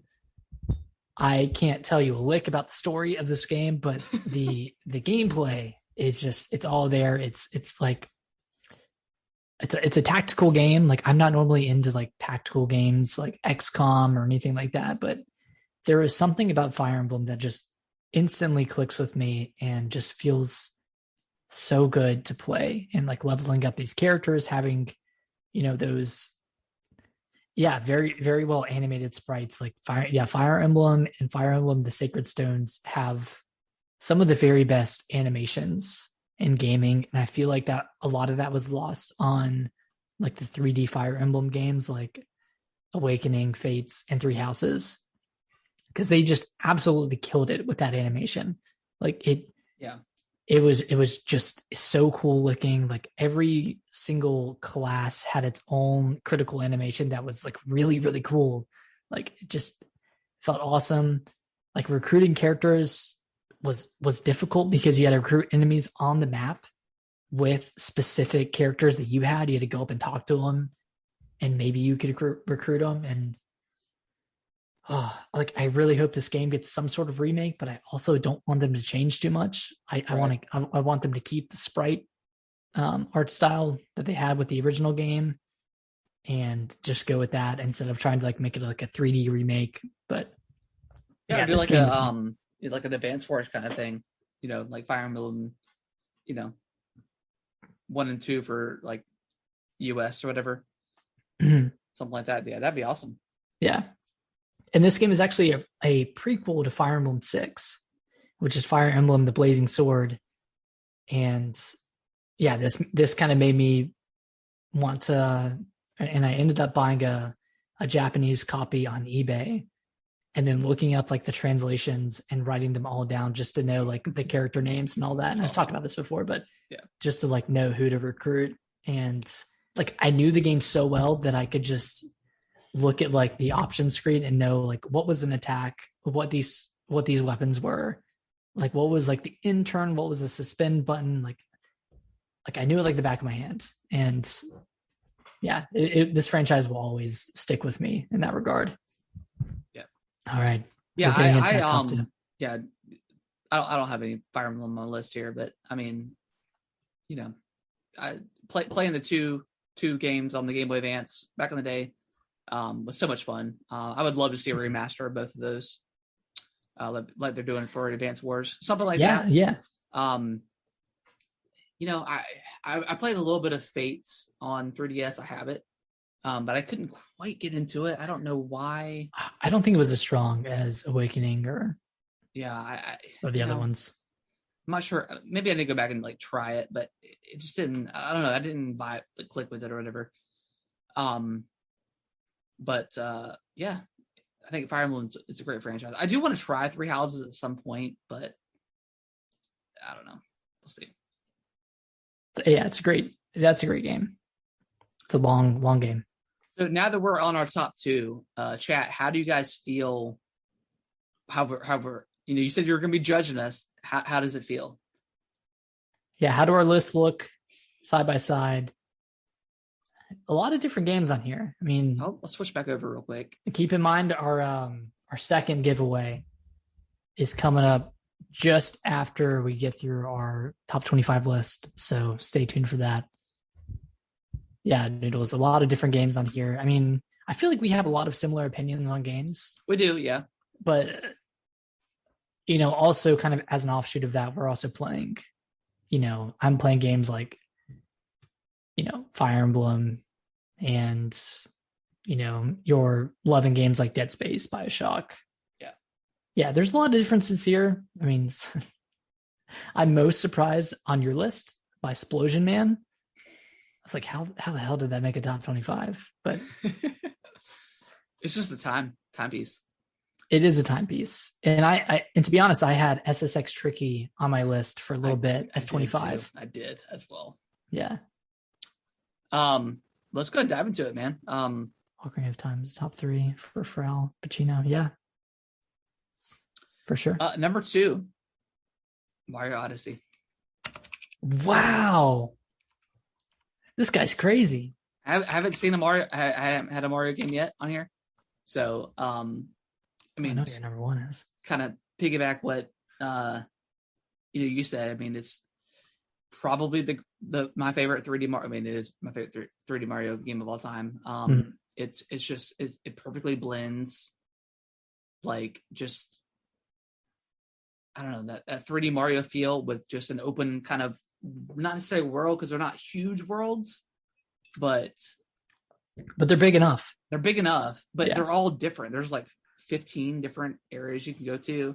They're all different. The fact that you take over a character is so cool. Like the first time you go into like it's brutal.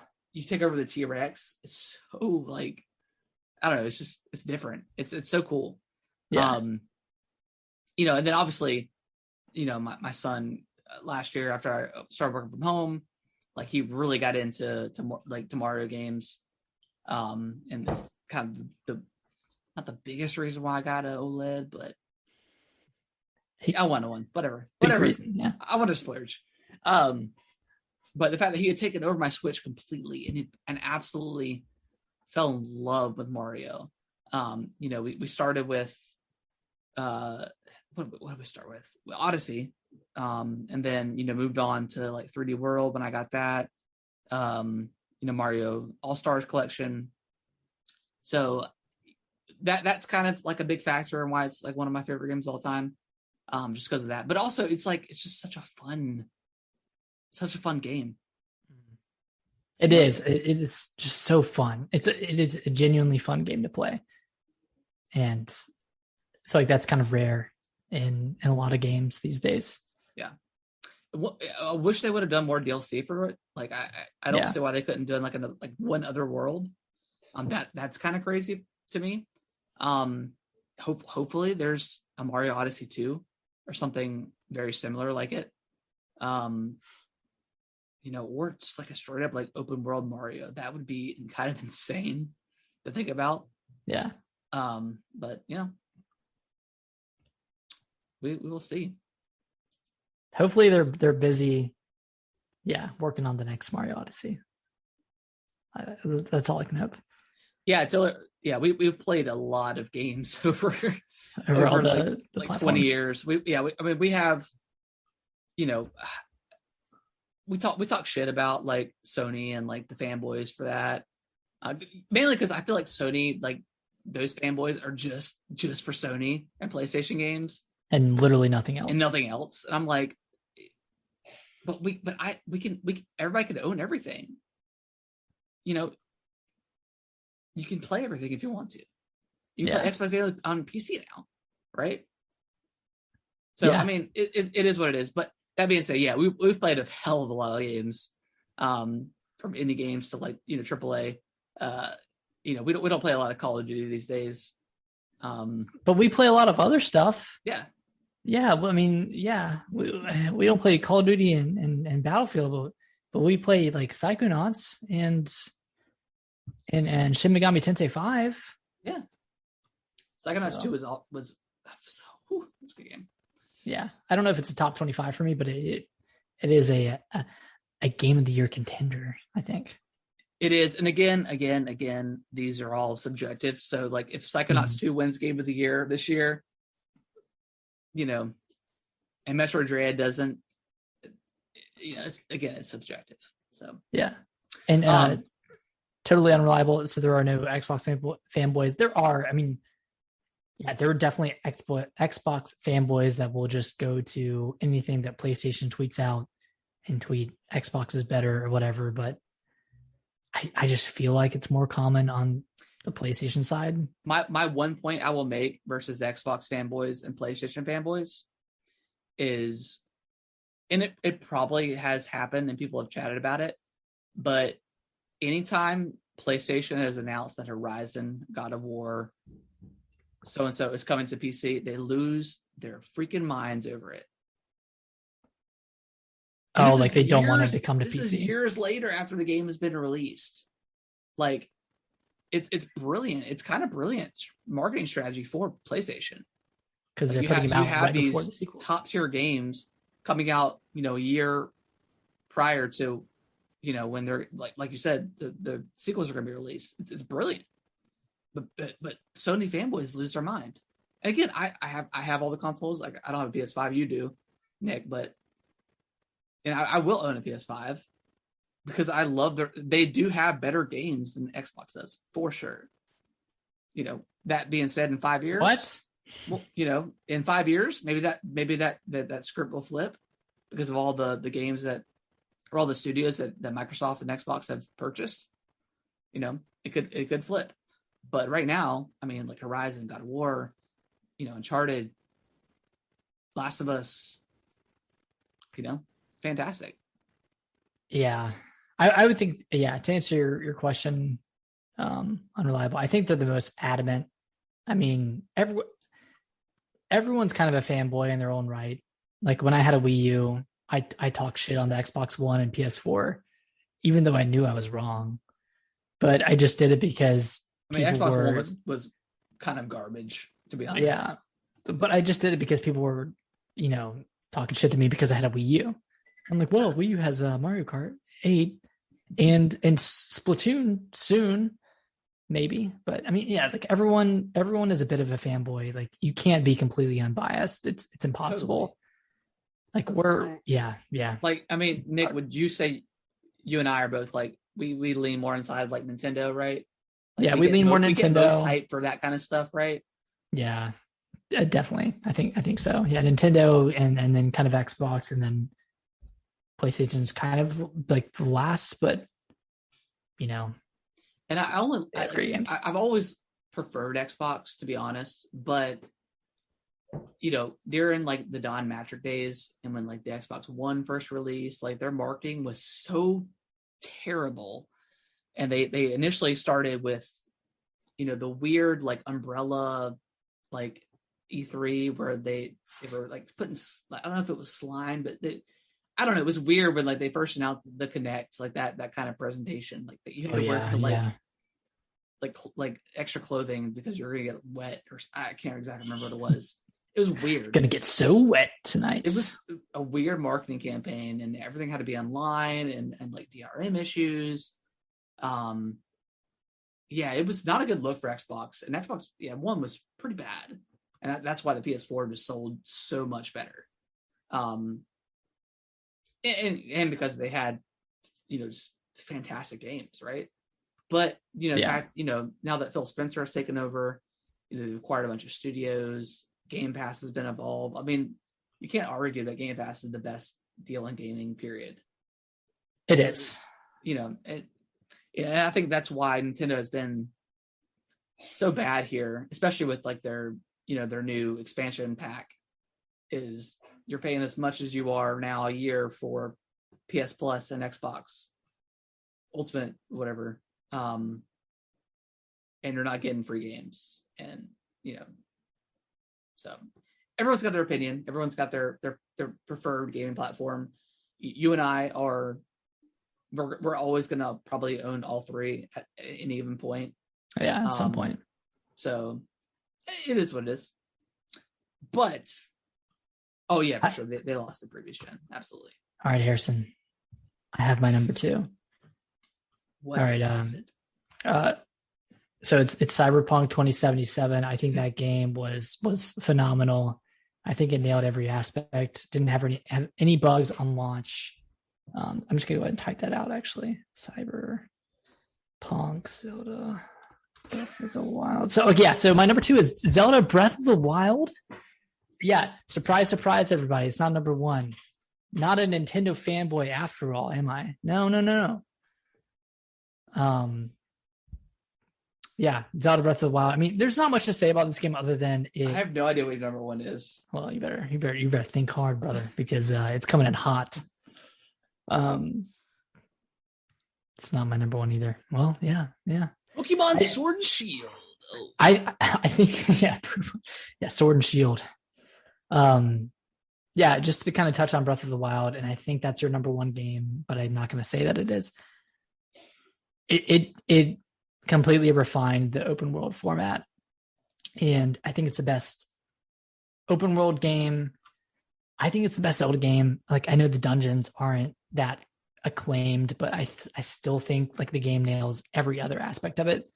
Just open world progression, like going and finding an enemy camp, and then just like asking yourself, how can I take these guys down? And I can either like roll a boulder over, or I can set them all on fire, or I can just go down and slash them all with my sword or something. And it's in my opinion a perfect open world game. It's not a perfect Zelda game. Yeah. And I'm hoping that the sequel to Legend of Zelda Breath of the Wild can achieve that with the dungeons, and maybe that will end up taking my number 1. But yeah, Breath of the Wild is God. Yeah, it's one of the greatest games of all time. It's the reason a lot of people got the Switch. It's the reason I got the Switch. I mean, I would have gotten it anyways, but it's one of the greatest experiences of all time in gaming. Yeah, it is. Harrison, I'm just gonna let you continue that with your number 1. And my number 1 is not Breath of the Wild. It is actually is it Cyberpunk? It's actually Dragon Ball Z. No, I'm just kidding. It's Zelda. It's Zelda Breath of the Wild. Dragon Ball Z Kakarot. It is. And I debated very hard for this between Ocarina of Time and Breath of the Wild. And we had talked a little bit about it. I do feel like it's probably my favorite open world game of all time. And mechanically, it's a fun game just to go through that world, and just like you said, like every scenario can be different based on where you're at. Do I think it's the best Zelda game? And I know it's kind of a weird concept to ask or question to ask. Because I think Zelda Ocarina of Time is my favorite Zelda of all time. I don't think Breath of the Wild is necessarily a great Zelda game, specifically because of the dungeons. There's no dungeons in this game. You have the Divine Beasts. You have like the little what are they called? The shrines. Shrines, which are like very quick kind of like puzzles or whatever. But it just doesn't have like that Zelda vibe. And again, I mentioned previously, but I want them to correct that or make that better in the sequel. So I have very high hopes for it. Yeah. So far. And I'm coming off the Skyward Sword. I'm really hoping it ties into Skyward Sword, by the way, because I actually really do like that game. That's a great game. Yeah. But all right, so your number one game of all time is Legend of Zelda Breath of the Wild. I'm very curious. You're wondering, man. Yeah, I see you over there. You're wondering what mine is. All right, so I think mine was on your list. Okay. And it's from a certain franchise that I really love. Some people who are more inclined would call it the Soulsborne franchise. Bloodborne. But I think Bloodborne is my favorite game of all time. And yeah, this is a game I've probably played through 4 or 5 times and got slightly into speedrunning it and would watch the best ways to beat this game. And yeah, it perfected the Soulsborne formula. Yeah. All the bosses were absolutely perfect. They were like scary in their own way, but were formidable and were difficult. But you still had that like extreme sense of progression, and you had all these weapons, and you could transform them into another type of weapon essentially. And there was just so much more to unlock. And yeah, I absolutely love this game so much, and I hope it gets a remaster or a remake or a sequel of some sort on the PS5. And I see that Noodles agrees with me with Bloodborne. I am so happy that Final Fantasy X is on your top 5. By the way, Noodles, I got a little bit of regrets right now. I had that in my list. 10? Yeah, 10. It inevitably got cut. Final Fantasy X is my favorite Final Fantasy game by a mile. There's nothing remotely close. Yeah, maybe that should have been on my top 25, but again, subjective. We'll forget stuff. Yeah, so good. Yeah, for anyone that's stuck with us throughout this whole list, what do you think is the better list out of these 3? And they're very different. It's all subjective, but yeah, I'm glad we kind of differed as much as we did. Yeah, we had a lot of similar stuff, but it was pretty different for the most part. Yeah, well, nice, Harrison. Congratulations on your top 25. Yes, it only took 2.5 hours to go through. Yeah, Bloodborne for being both our top 10 is pretty awesome. Yeah, Bloodborne, Breath of the Wild.